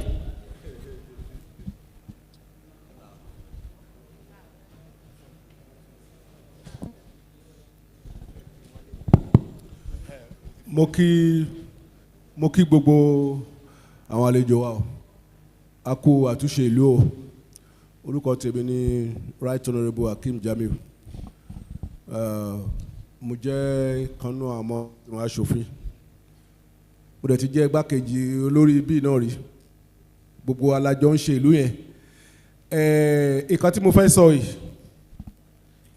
mo bá ti sọ nígbà tá à ń wo àbádòfin yìí nígbà tá à ń ṣe nínú ilé ìgbìmọ̀ ṣùgbọ́n mi ò fẹ́ sọ níbẹ̀ mo fẹ́ dúró de ọjọ́ ìní torí mo fẹ́ kí àwọn tí ọ̀rọ̀ kàn gbọ̀ngbọ̀ngbọ̀n bí àwọn agbófinró àwọn mèye tí a là àwa àgbẹ̀ tí gbogbo àtàwà ń bí mo fẹ́ dúró kí n tó sọ nǹkan náà ni pé bóyá a ti gbàgbé nǹkan kan tí a fi sínú òfin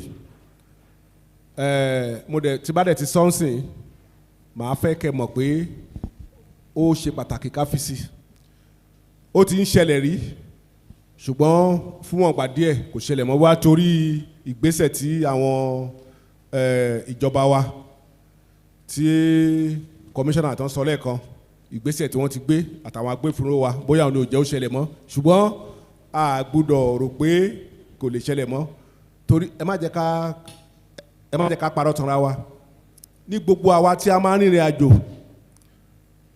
a mọ̀ pé màálù ń sìn ọ̀sán náà ń dà even lọ́sàn gangan tẹ bá ń drive lọ tẹ́dẹ́dẹ́ kan láàrin ní highway tẹ́dẹ́dẹ́ ní màálù tó pọ̀ kí ló máa wá sí máa dèèyàn pé anytime pé wọ́n lè jáde láti inú màálù yẹn kán bẹ̀ sí yìnbọn ó ti ṣẹlẹ̀ rí àwọn tó jíyàn gbé yẹn náà máa fi ń ó ti tó bí incident méjì bẹ́ẹ̀ yẹn tẹ́pẹ́ lágbo màálù làwọn arábì tán ti dé tán dàbọ̀n bolẹ̀ so inú òfin yìí a máa fi sí pé ìwọ tó bá ń da màálù even kó jọ̀sán gangan tí àwọn èèyàn jáde tó fi màálù ẹ bojú bó dẹ̀ jẹ́ ìwọ náà ló pè wọ́n bó dẹ̀ jẹ́ iná a mọ̀ pé kì í ṣẹ̀yìn o ṣùgbọ́n ó ti ṣẹlẹ̀ rí dáadáa ni mo sọ yìí tí irú kan bẹ́ẹ̀ yẹn bá ti ṣẹlẹ̀ tó jẹ́ láàrin màálù yẹn ni àwọn náà ti dàbọ̀n bolẹ̀ tán ti jíyàn gbé tán fi búlọ̀kì ọ̀nà àbí tán pààyàn ó nírú ìjìyà tí nítorí màálù o àti gbogbo ẹ̀ tán máa ní nǹkan tí mo fẹ́ sọ nìyẹn ẹ ṣé.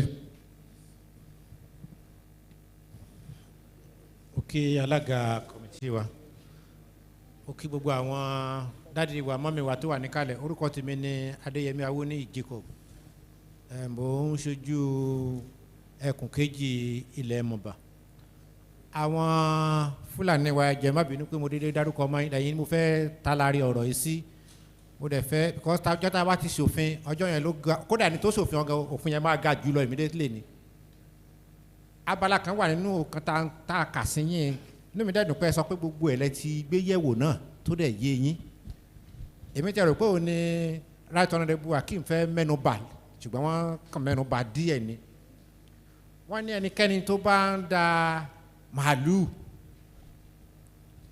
tá a bá bá àwọn ohun ìjà lọ́wọ́ ẹ̀ ó lè jẹ́ ìbọn ó lè jẹ́ ọkọ̀ ó lè jẹ́ nǹkan míì pé ẹnìyẹn ti lu òfin mo rò pé ẹ ti ka ẹ̀yin náà ti gbọ́ débẹ̀ torí kò kan tó dá mi lójú tí mo dẹ̀ mọ̀ ni pé bóyá la ṣe lè rí ìgbà tá a máa rí Fúlàní tí ò ní sí ọ̀bẹ àṣorí lápò wọn o tí ò ní sí ohun ìjà lára wọn. Òfin lẹ́yìn tá a bá ti kúrò níbí lẹ́ni tá a padà sí áùsì wa òfin yẹn ti dé àwọn Fúlàní wa o Ọlọ́run á ràn wá lọ́wọ́ kó má di wípé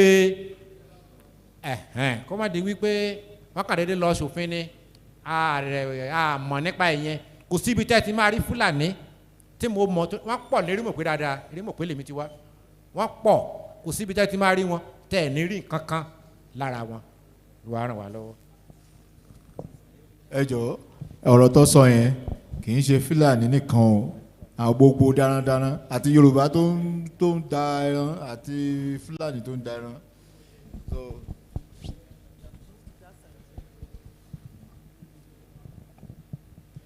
The chairman, sir.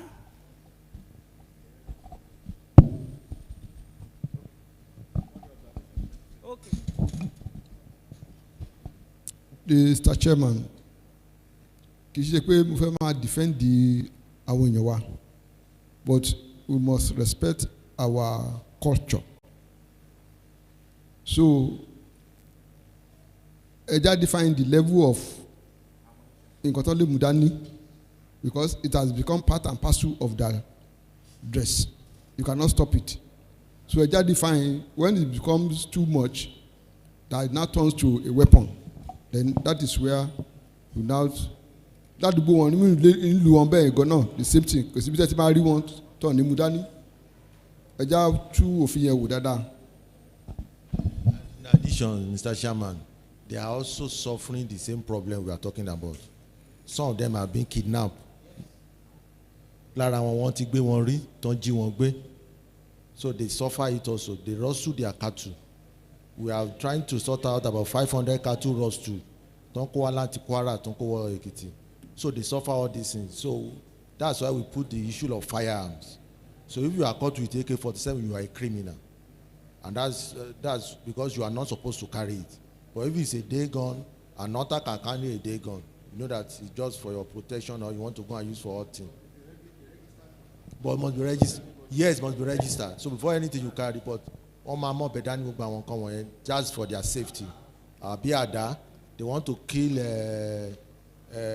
snake, all of those ones. You can't say they should be harmless. So it's not that we are supporting them, but just to make it a reality. Thank you, the chairman, my distinguished colleagues. Mo kí gbogbo wa gbogbo àwa tá a wá sí bí public hearing yìí lénìí. Mo dẹ̀ dúpẹ́ gidigidi lọ́wọ́ chairman torí wọ́n ti break gbogbo nǹkan tí ó wà nínú òfin yìí wọ́n ti break it down into the level tí everybody ti understand it. So ní ìgbà tí à ń gbé òfin yìí yẹ̀ wò ní ìṣísẹ̀ ntẹ̀lé lóríṣiríṣi ìpele ní House of Assembly ní floor of the House gbogbo wa nínú wa dùn nítorí gbogbo nǹkan tí ó ń dẹ́rù bà wá ní àwùjọ wa tí ó jẹ́ pé ibi tó bá dé tó dédé àárín oko ẹ̀ tó rí wípé ìwọ nìkan ló wà ní oko tí àwọn kan dédé da ẹran dé tán ẹ̀bàràsì ẹ tán dẹ̀ gbógun tì ẹ́ ta ló fẹ́ pè nobody ó wá ń jẹ́ kí gbogbo nǹkan bí màmá wa ìyálọ́jà bọ́n ṣe sọ̀rọ̀ yẹn ó wá ń jẹ́ kí gbogbo nǹkan èrè oko kó di àwátì ní àwùjọ wa ṣebí àwọn náà ń ṣe ọ̀gbìn ní ọ̀dọ̀ wọn gbogbo nǹkan tó ń gbìn àwa ló ń rà àwa ló ń bá wọn rà ó bá wa lára mu kò bá wa lára mu aṣáàgbúdọ̀ jẹ́ so gbogbo àwọn irú nǹkan bẹ́ẹ̀ yẹn nítorí mo sọ̀rọ̀ kan ní ọjọ́ tí à ń gbé òfin yìí yẹ̀ wò ní floor of the House mo sọ wípé ní ọ̀nà ìwòròkó a rí àwọn tó ní ilẹ̀ sí àbí tó ní ilẹ̀ síbẹ̀ tó jẹ́ pé màálù ló wá occupy ilẹ̀ yẹn tó ń gbé ní orí ilẹ̀ yẹn ńgbà tí ẹnìyẹn dẹ̀ débẹ̀ ṣe lè rún bá kò lè rìn ní orí ilẹ̀ ara ẹ̀ kò lè ṣe nǹkan kan so bó ṣe bẹ̀rù ṣe bà á tó ó yára kúrò ńbẹ̀ ni so gbogbo àwọn oríṣiríṣi nǹkan bẹ́ẹ̀ yẹn ló ń dẹ́rù bàyàn nígboro tí èèyàn bá ti wà pẹ̀lú wọn nìkan so kí báwo la ṣe fẹ́ ṣe tí ó jẹ́ pé àwọn tó ní oko wọ́n á lè lọ sóko wọn, wọ́n á lè ṣe gbogbo nǹkan. Òun ni òfin yìí tó fi jẹ́ implementation problem lónìí.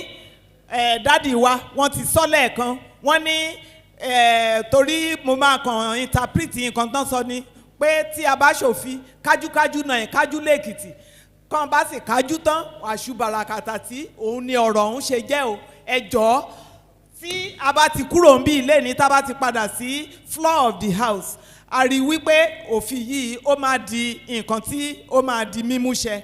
So tá a bá dẹ̀ ti ń múṣẹ, ẹ má sọ wípé Èkìtì pé bóyá wọ́n hostile àbí wọ́n ṣe kinní kan. So Ọlọ́run á ràn wá lọ́wọ́ o. Ẹ̀yin brọ́dà mi tí ẹ wà ní in charge, ẹ bá wa bójútó àwọn ẹran yín, ẹ má jẹ́ kán ba oko olóko jẹ́. Ẹ ṣé gan ni. Thank you, Mr. Chairman.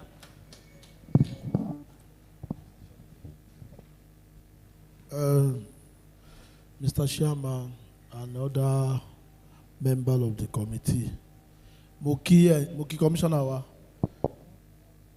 agbófinró àti àwọn èèyàn wa, lágbára Ọlọ́run Èkìtì ò ní bàjẹ́, iṣẹ́ wa náà dẹ̀ máa tẹ̀síwájú. A ti gbọ́ oríṣiríṣi ọ̀rọ̀ láti ọ̀dọ̀ àwọn èèyàn wa, a dẹ̀ rí wípé púpọ̀ nù kan tẹ́ sọ ẹ̀ ń jẹ́ kó yé wa pé àwọn tó máa ń wá, àwọn immigrant, àwọn tó máa ń da ẹran kọjá ní ìlú kan, àwọn náà máa ń dáràn tó pọ̀ jù. Ṣẹ̀dẹ̀ mọ̀ pé a tún ti gbọ́ lẹ́nu àwọn kan sìn pé àwọn tó máa ń wá láti ìlú kan wọ̀nyẹn tí wọ́n ń ṣará Èkìtì tí wọ́n gbé lẹ́kìtì pé kò sí bó ṣe fẹ́ wọlé kí àwọn tó jẹ́ ara ilé kán má mọ̀ pé wọ́n kọjá. Ó túmọ̀ sí pé ó yẹ ká ní jurisdiction láàárín àwọn darandaran. For example, mo fẹ́ cite Arabako as an example. Ní ọ̀nà Ìjẹ̀rò, àwọn darandaran kan wà níbẹ̀ tó yẹ pé ibẹ̀ náà ń gbé, bíi àwọn yẹ́lò, àwọn ayémojúbà. Irú àwọn wọ̀nyẹn sìn kò sí bí èèyàn kan ṣe fẹ́ wọlé tí wọn ò ní mọ̀. So that tí anything bá ti ṣẹlẹ̀ lọ́nà Ìjẹ̀rò sí oko tó wà lọ́nà Ìjẹ̀rò, tá a bá mẹ́rin tó ṣe lóru, ṣe mọ̀ pé ẹ̀yin náà máa wá mú, torí pé kò sí bẹ́ẹ̀ ni ẹ ṣe fẹ́ wọlé tẹ̀ ẹ̀ nímọ̀. Ó túmọ̀ sí pé ẹ̀yin gan gbúdọ̀ jẹ́ ọlọ́dẹ fún ara yín àti fún aráàlú. Ẹ ṣeun. The committee chairman, distinguished colleagues, use this opportunity to once again welcome the Commissioner for Agric, Special Advisor, and permit me to use the occasion to especially welcome my own brother, Honorable Barrister Olamide Oni. You are welcome. Mo kí ẹ̀yin èèyàn wa gbogbo tí ẹ ti wà pẹ̀lú wa látàárọ̀ tí a ti jọ ń ṣètò yìí, ọ̀pọ̀lọpọ̀ ọ̀rọ̀ lẹ ti sọ, àwọn contribution yín ó wà germane. A dẹ̀ ti listen to it attentively. Àwọn ibi tí àwọn eléyìí tá máa add mọ́ bill yẹn kó tó di wípé asọ́dòfin àti note. Àwọn ibi eléyìí tá ní láti amend lélẹ̀ tó wà ń bẹ̀, especially in the area of the fine àti note. There is a particular thing tí wọ́n sọ about 2 or 3 people who make mention of it tí mo fẹ́ bóyá mo fẹ́ correct àbí tí mo fẹ́ tún sọ. This particular one tá ti sọ wípé àwọn èèyàn wa tó wà ní Ekiti State tí wọ́n ń da ẹran wípé àwọn kọ́ ló ń kó ẹran jẹ oko wa níbí. I disagree with that. Wípé àwọn tó ń kó ẹran wá láti state mi àbáwọn tó wà on transit pé bóyá àwọn ló ń kó ẹran jẹ oko wa ń bí. No. Lára àwọn èèyàn wa tó wà l'Ekiti State ń bí, àwọn náà deliberately wọ́n ń kó ẹran jẹ oko olóko láti ba nǹkan ọ̀gbìn jẹ́. A ti tó bí 2 or 3 occasions tí mo dá sí àwọn cases bẹ́ẹ̀ yẹn. Àwọn tó kó ẹran lọ jẹ oko, tán kó ẹran tí ẹran tán da ẹran lọ, tó dé tòsí ibi tí wọ́n gbin ọ̀gbìn sí, wọ́n á lọ sá pamọ́ sínú igbó, ó fi màálù sílẹ̀ kó wọ oko olóko. Àwọn á wá sá pamọ́. Àwọn tó ń rí wọn, wọ́n á pe àwọn tó ní oko. Nígbà táwọn yẹn bá débẹ̀, ṣàmọ́ ẹni tí wọ́n ṣe pé ẹran ló ń dà, kò sí bó ṣe fẹ́ da àwọn yẹn kúrò lóko ẹ̀ a máa kígbe àwọn tó ń da ẹran wá síbẹ̀ there will be nowhere to be found. So àwọn èèyàn wa ń bí náà wọ́n ń kó àwọn èèyàn ẹran lọ jẹ oko olóko. Ẹ jọ̀ọ́ a fi àkókò yìí rọ̀ wọ́n, they should just put an end to it. In the area of implementation, gẹ́gẹ́ bẹ́ẹ̀ ti ṣe sọ lẹ́ẹ̀kan sà, tẹ́lẹ̀ ló dàbí wípé lukewarmness wà ní area of implementation. It is not going to be like that any longer. The State House of Assembly àti lórí ẹ̀ lẹ́yìn ìgbà tá a bá ti ṣe òfin yìí, implementation is going to be so serious this time around. Ẹ jẹ́ kí báwo èèyàn sọ̀rọ̀, má kó ẹran lọ jẹ oko olóko, má ba somebody like me ó ṣẹlẹ̀ sí mi, I'm a farmer, mo ní ilẹ̀ tí mo fi ń dá oko. There's a particular year tó yẹ pé I think about 4 acres mo fi gbin àgbàdo, wọ́n dẹ̀ da màálù lọ́bẹ̀, màálù jẹ́ overnight, ó jẹ́ overnight. You can just imagine that. So nígbà tá a bá jẹ́ yẹn a tún túbọ̀ wọlé ni. Ẹ bá wa báwo èèyàn wa sọ̀rọ̀ pé henceforth they should put an end to it. Nígbà tá a bá ti ṣòfin yẹn, implementation is going to be so serious. Ọlọ́run á dẹ̀ fún wa ṣe lágbára lọ́wọ́ Ọlọ́run. Once again, I welcome you all to Ekiti State House of Assembly. Thank you. Thank you, the Chief of State House of Assembly. And thank you to all my colleagues for your contribution. I thank everybody, Honorable Commissioner, the SA, the Agro, Masha Agro, Special, every other stakeholder. We thank you for coming. I want to reel out some of what dominated our discussion here today, so that you know that we took cognizance of what everybody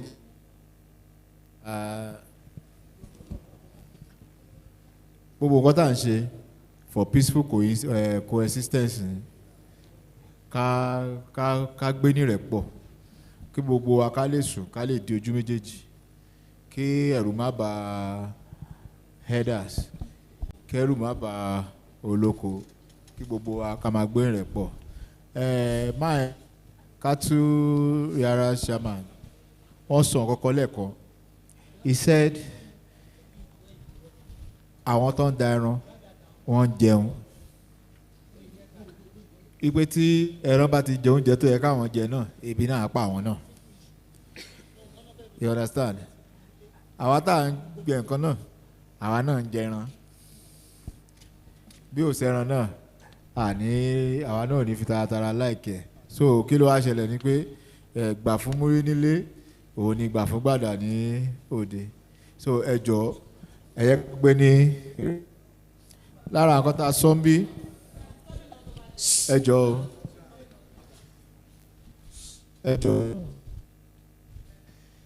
lára kan tá a sọ wípé ká tó tẹ̀ tí lọ sínú ẹ̀, ẹ yẹ ká sọ nípa ọ̀rọ̀ fine.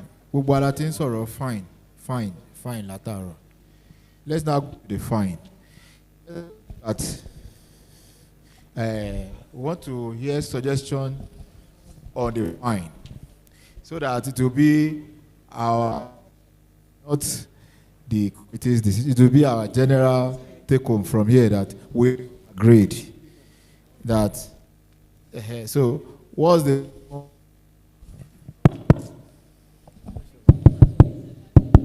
minimum fine?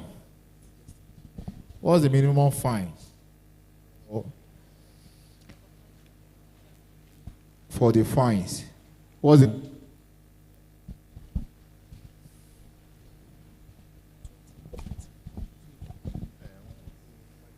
the minimum fine suggestion here is 20 million naira. For damage of the farm and a crop on the farm. Oh, but I want to remind you that while we were discussing, we said they will pay compensation for every damaged things on the farm, and now face the law. This fine is for the law. It doesn't stop the payment of whatever destruction that have been visited on that farm. So that is 5 million naira. Okay. Thank you. Thank you. 5 million naira. Suggestion number 1. 5.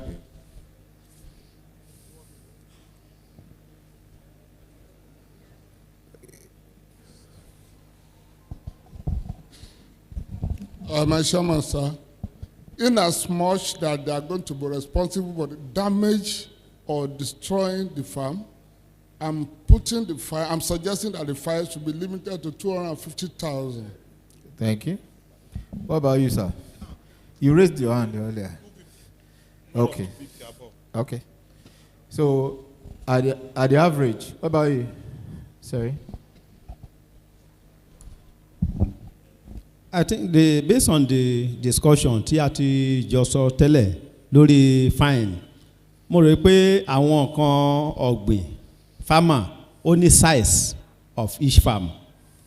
Irú ẹni tó dáko tó jẹ́ half hectare or ẹni tó dáko tó jẹ́ bóyá 1 acre, fine tó máa san a sọ pé ó gbúdọ̀ commensurate sí nǹkan tó bá bàjẹ́, but nǹkan tó bàjẹ́ fine yẹn ó gbúdọ̀ ní, mo rò pé ó gbúdọ̀ ní category.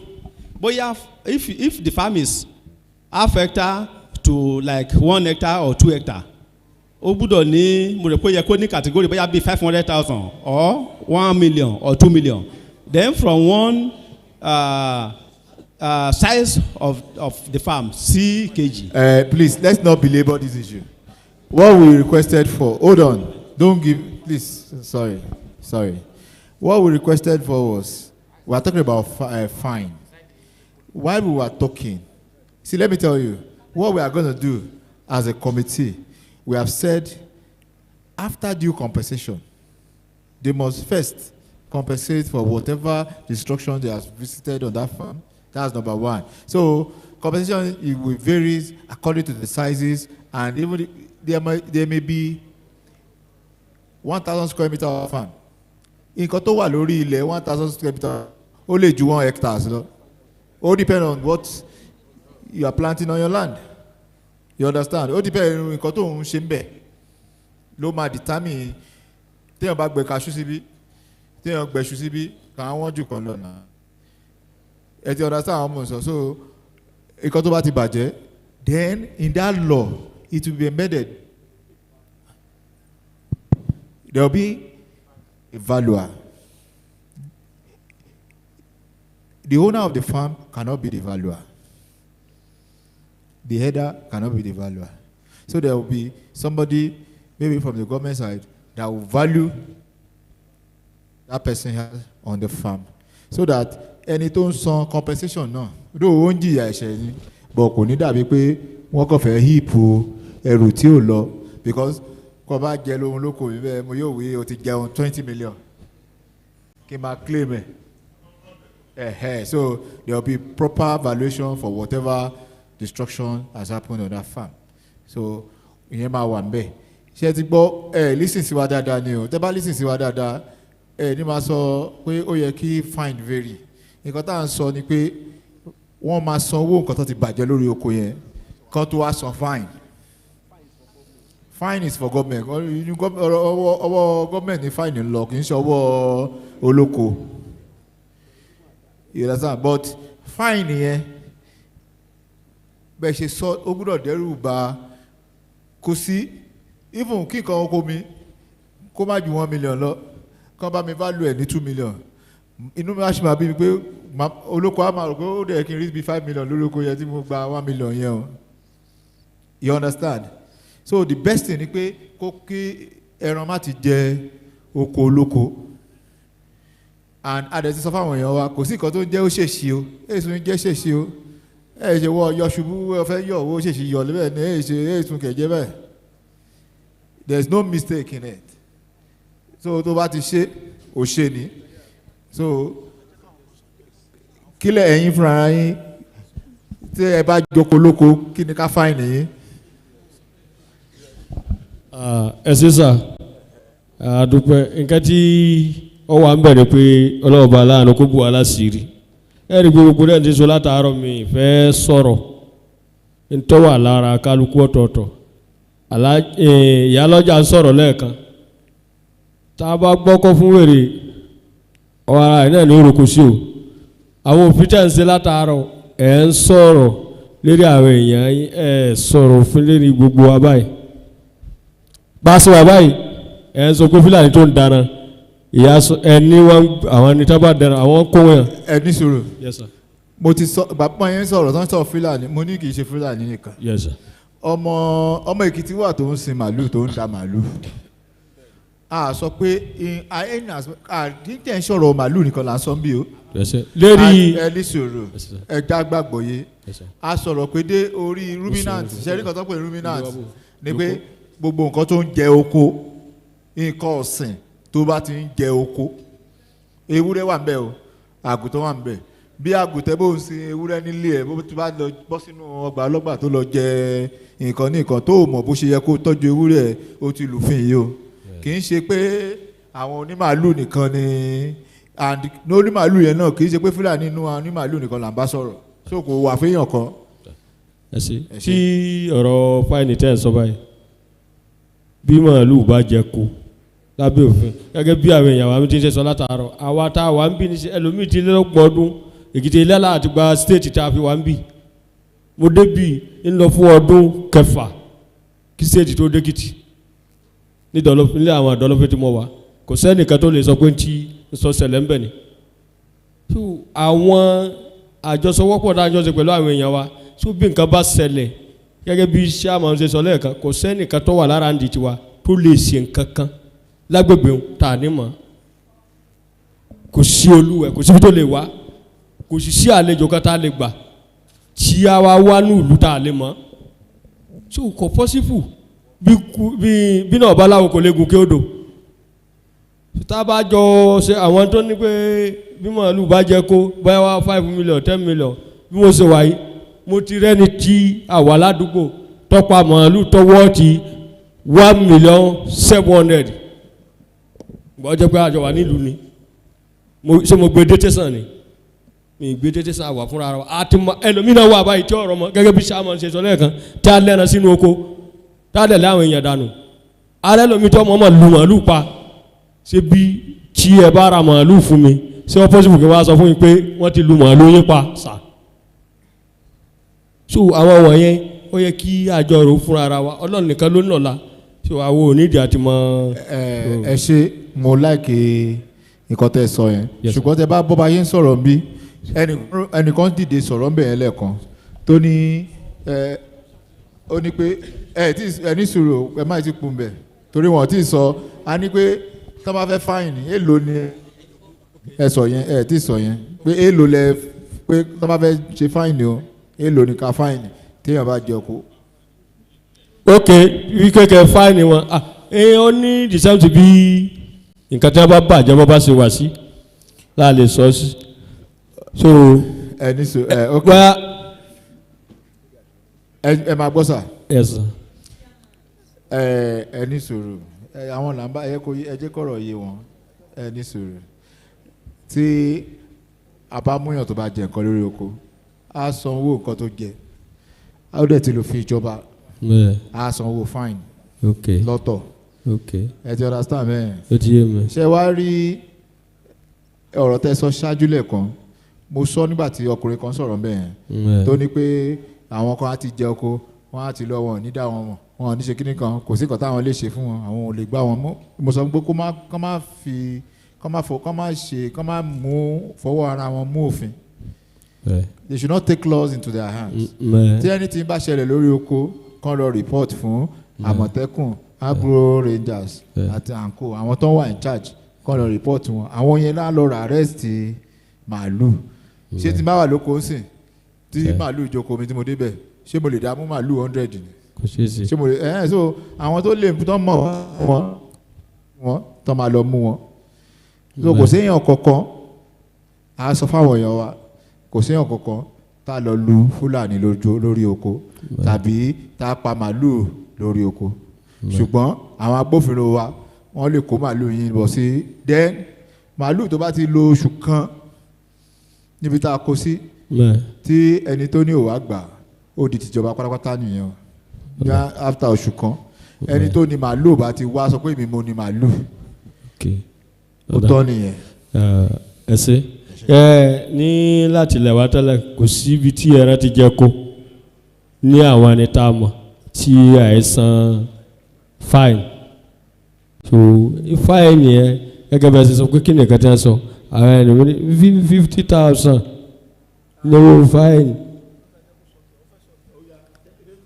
so ẹ̀rẹ̀ ní ẹtí nǹkan olóko ẹ bá bàjẹ́ wọn á gbà ìdí tí mo fi sọ pé bí nǹkan tí wọ́n bá bàjẹ́ bó bá ṣe wà sí lólóko fi gba owó lọ́wọ́ ẹ̀ àbí ọmọ pa ẹni tó yẹ kọ́ gba 100,000 tó bá dẹ̀ gbójú bẹ́ẹ̀ lọ sẹ́mo kí kò ní faramọ́ pé kò ń gba 100,000 so wọ́n bá ṣe mọ́ ẹni bí wọ́n bá ṣe mọ́ lásán làá fi mú ọjọ́ bó ṣe rí.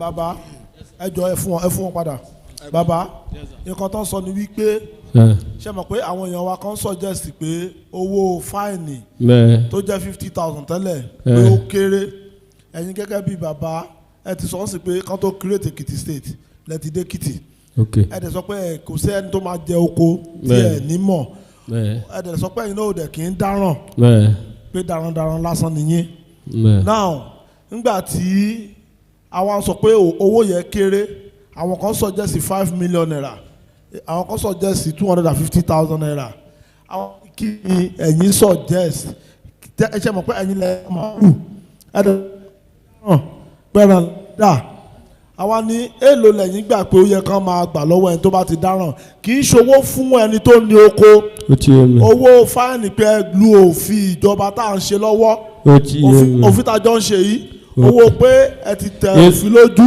ok èló ni kíjọba máa gbà lówó fáìnì ọ̀rà kíjọba máa gba 100,000 olùwà náà àjọ níjọba.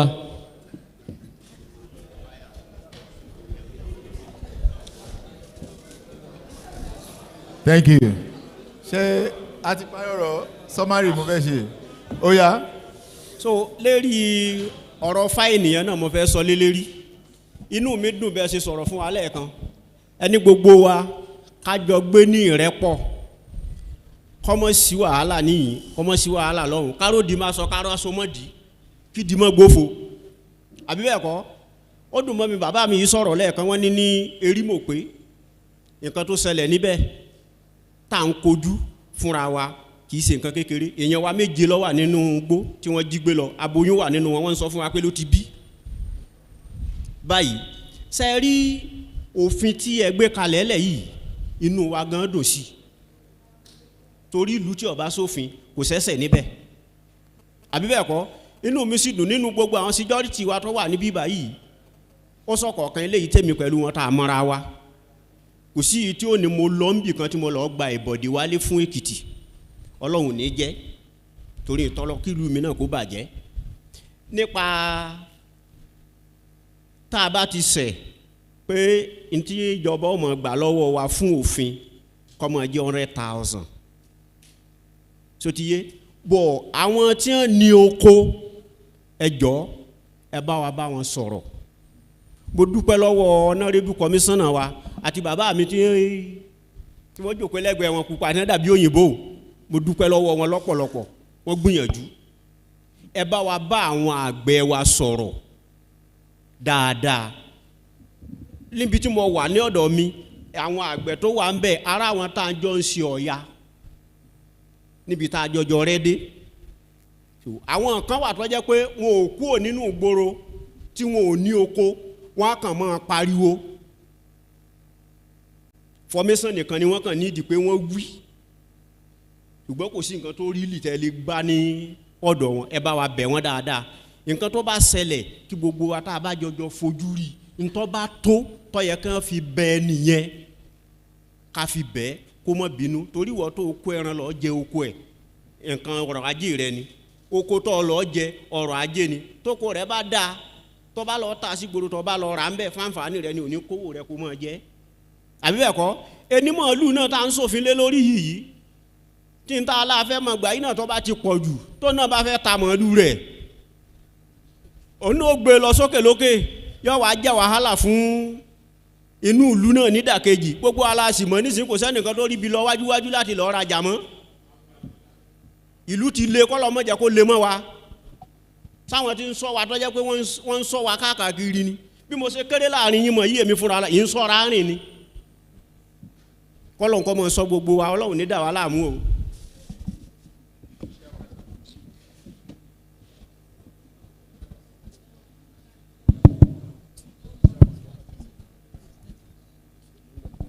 ẹ ṣe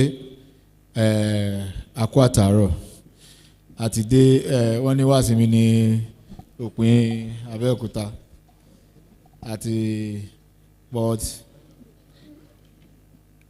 àti sọ níbí báyìí mo fẹ́ ká máa sọ tá a máa ń kà á mo fẹ́ ká máa gbọ́ àti sọ pé ká sọ àsìkò as in we should define night ní interpretation nínú law yẹn. This is one of the first things that I say, that we should review the punishment which we have done just now. Pé ààrẹ ti sọ pé ọmọ tí ó bá pé ọdún méjìdínlógún kò sí nǹkan kan tó gbọ́dọ̀ máa ṣe pẹ̀lú pé à ń darán. Tábà mọ́ ẹni bẹ́ẹ̀ ó ti lù fi ìjọba o. Kí lẹ wí?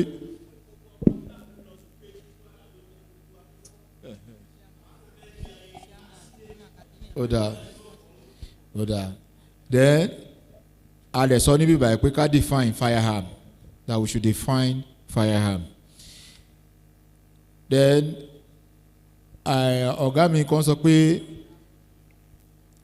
ká yọ person níbi tá a sọ pé the person under 18, person under 17 should not be rearing cattle. Ká sọ the child. So pé a child under 18 should not be seen rearing cows. Then there should be proper registration for all herders in Ekiti State. And you move forward. Like there should be tagging of each cow in Ekiti State. So we should do proper tagging. So go on in the law. I'm incorporated in laws. Àwọn kan náà dẹ̀ sọ pé cause of punishment got to pay fine, but I believe a punishment with kini, either a punishment or the fine will be better. No, we're talking about fine. About fine. Then now at the beginning, but now we have now concluded that there will be compensation, there will be fine, and there will be proper valuation for whatever I want to compensate for. Then, as for registration, because registration in the law, you have to one was the Ministry of Agric, láti wá register. So I was okay before now. I was here. Ipe community tó fẹ́ gbà ẹ́ sọ́dọ̀.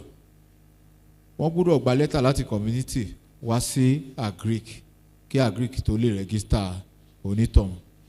Àti wípé community ò lè dá nìkan register ẹ̀. It's just a prerequisite for your registration. That is not the proper registration. The king or chief or landlord cannot harbor you just like that in his community without a due registration with the Ministry of Agriculture. Then, pé registration yín kò ṣeé gbé fún yàn pé ìwé mi rè lọ́ máa fi ṣiṣẹ́ ń bì mí kò ṣeé ṣe o. It's not transferable. Àdẹ̀tí sọ nígbà tá à ń sọ̀rọ̀ lọ lẹ́ẹ̀kan wípé Ministry of Agric, there should be jurisdiction for each herder. Once you are located within a local government, your cow cannot move beyond that local government. I think our local government is big enough to occupy whatever your cow is and to feed whatever you to feed all your cows.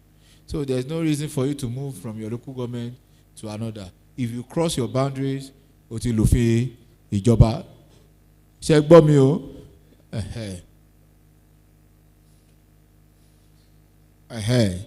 ìyẹn láti sọ pé there should be route for grazing a sọ yẹn ìyẹn fún ọjọ́ iwájú ká mọ àwọn ibi tí fine wọ́n lè graze but ó ní ibi tó tún lè gbà tó tún lè dá màálù gbà kì í ṣe gbogbo bí ló lè máa dá màálù gbà tó bá ní ìdóòsì mo ti wá sìn tó bá ní àfọyínláyè o láti máa sin màálù ní ìdóòsì ó tún láwọn ibi tó lè gbà láàrin ibẹ̀ yẹn kì í ṣe pé kán máa lọ níwájú ilé ọba ní àárín ojú títì kí màálù máa yàgbẹ́ kiri ojú títì ìyẹn ò bófin mi o a dẹ̀ ti sọ again pé ní àárín ìgboro láwọn major towns wa a dẹ̀ ní with emphasis on Adó Èkìtì a fẹ́ rí màálù lójú títì kò sí nǹkan tí màálù fẹ́ jẹ lójú títì inú igbó ni màálù ti ń jẹun so ká fi yẹn sí then a dẹ̀ tẹ́ gbàtẹ́ ní pé ó lè ṣèṣì a dẹ̀ sọ fún yín pé kò sí ṣèṣì kankan níbì kankan o kò sí ṣèṣì ẹ ti sọ fún wa pé ìgboro dé bá yín níbi tẹ́ wà ní a ti gbọ́ yẹn bọ́ ibi tẹ́ wà yẹn náà kì í ṣe àárín ìgboro Adó kì í ṣe city center àwọn kan tá à ń sọ nìyẹn. a tẹ̀ sọ pé tí ẹ bá ti lòfin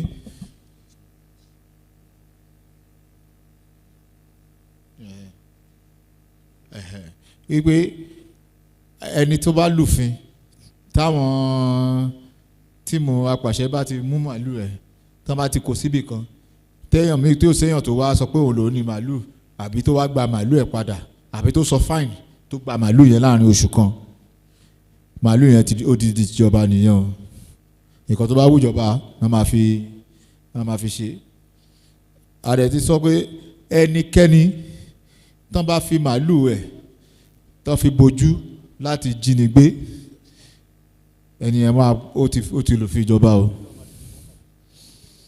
ẹ máa gbọ́ mi ẹni tán bá ti lo nǹkan ẹ̀ tán fi ṣe díkọ̀ ẹ̀ tán fi bojú fi ṣe iṣẹ́ ibi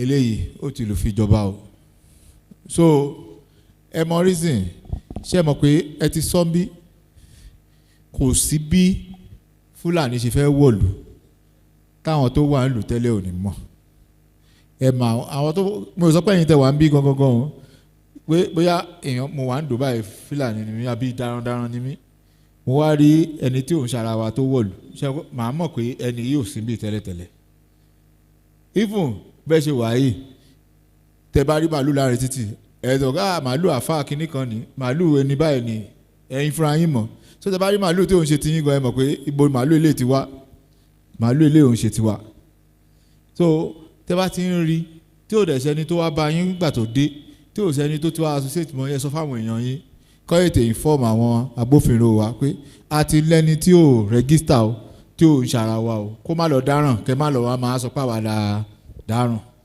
kọ́ ètè mú so mo wo fọ́nrán kan ní ààfin Oòrè Ọ̀tún tí Sẹ́ríkì Hausa Ahmed tó ń bá wọn sọ̀rọ̀ mo like bó ṣe sọ̀rọ̀ èdè ọ̀tún gan ló ń sọ orí àgbébí abẹ́ náà bí sí àbẹ̀kì nípò because Sẹ́ríkì ọ̀dọ̀ wa báyìí ẹni tó ń ṣe Sẹ́ríkì bí àbúrò ló jẹ́ sí mi Yorùbá kò tiẹ̀ Èkìtì ló ń sọ so ó ń sọ pé àwọn ó tún sọ fún kábíyèsí àti rí àwọn kan ó dà pé àmọ́ wọ́n rí o wọ́n ti wọ bí o wọ́n ti ṣe kíní kan proper and timely information fáwọn agbófinró kí ó má bàa sí wàhálà so àwọn nǹkan tá a ti sọ rẹ̀ a ti sọ̀rọ̀ fine àwọn kan sọ̀rọ̀ jẹ́sì 5 million àwọn kan sọ̀rọ̀ jẹ́sì 250,000 àwọn kan sọ̀rọ̀ jẹ́sì 100,000 ṣe rí nǹkan tá a máa ṣe a máa mú gbogbo ẹ̀ papọ̀ àwa average ẹ̀ èdè tí average bá ti wá mú òun ló máa jẹ́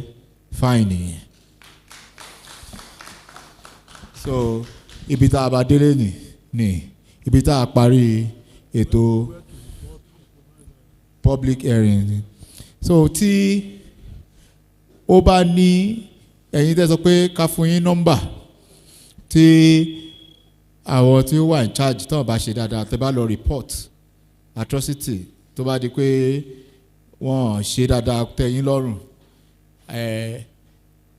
a ní àwọn tó wà in charge of security who is General Gudana ẹ gba nọ́mbà wọn tẹ bá pọlọ́pàá àbí ẹ pé gbogbo wọn lórí ọ̀rọ̀ ilẹ̀ yìí tó bá ti dá yín lò ẹ pè wọ́n tó bá ti kò sí wọn á bá commissioner of police sọ̀rọ̀ wọn á bá whoever is the head of military in Ekiti state any security outfit l'Ekiti state kò sí ọ̀tọ̀ tó lè bá sọ̀rọ̀ ẹni tá ju ránkì wọn lọ nínú wọn náà káwọn tó kúrò nínú iṣẹ́ ológun á try there so ẹ jọ àwọn tó máa bá wọn sọ̀rọ̀ nìyẹn tẹ bá dẹ̀bọ̀ pé wọ́n gbọ́ ẹ wá sí House of Assembly ẹ wá report níbí báyìí ẹ jẹ́ kí n sọ kọ̀ọ̀kan tó mọ̀ nípa House of Assembly ni pé the House of Assembly has a status of High Court tá a bá ṣe decision bí High Court ò lè upturn its decision House of Assembly you can only appeal at the appellate court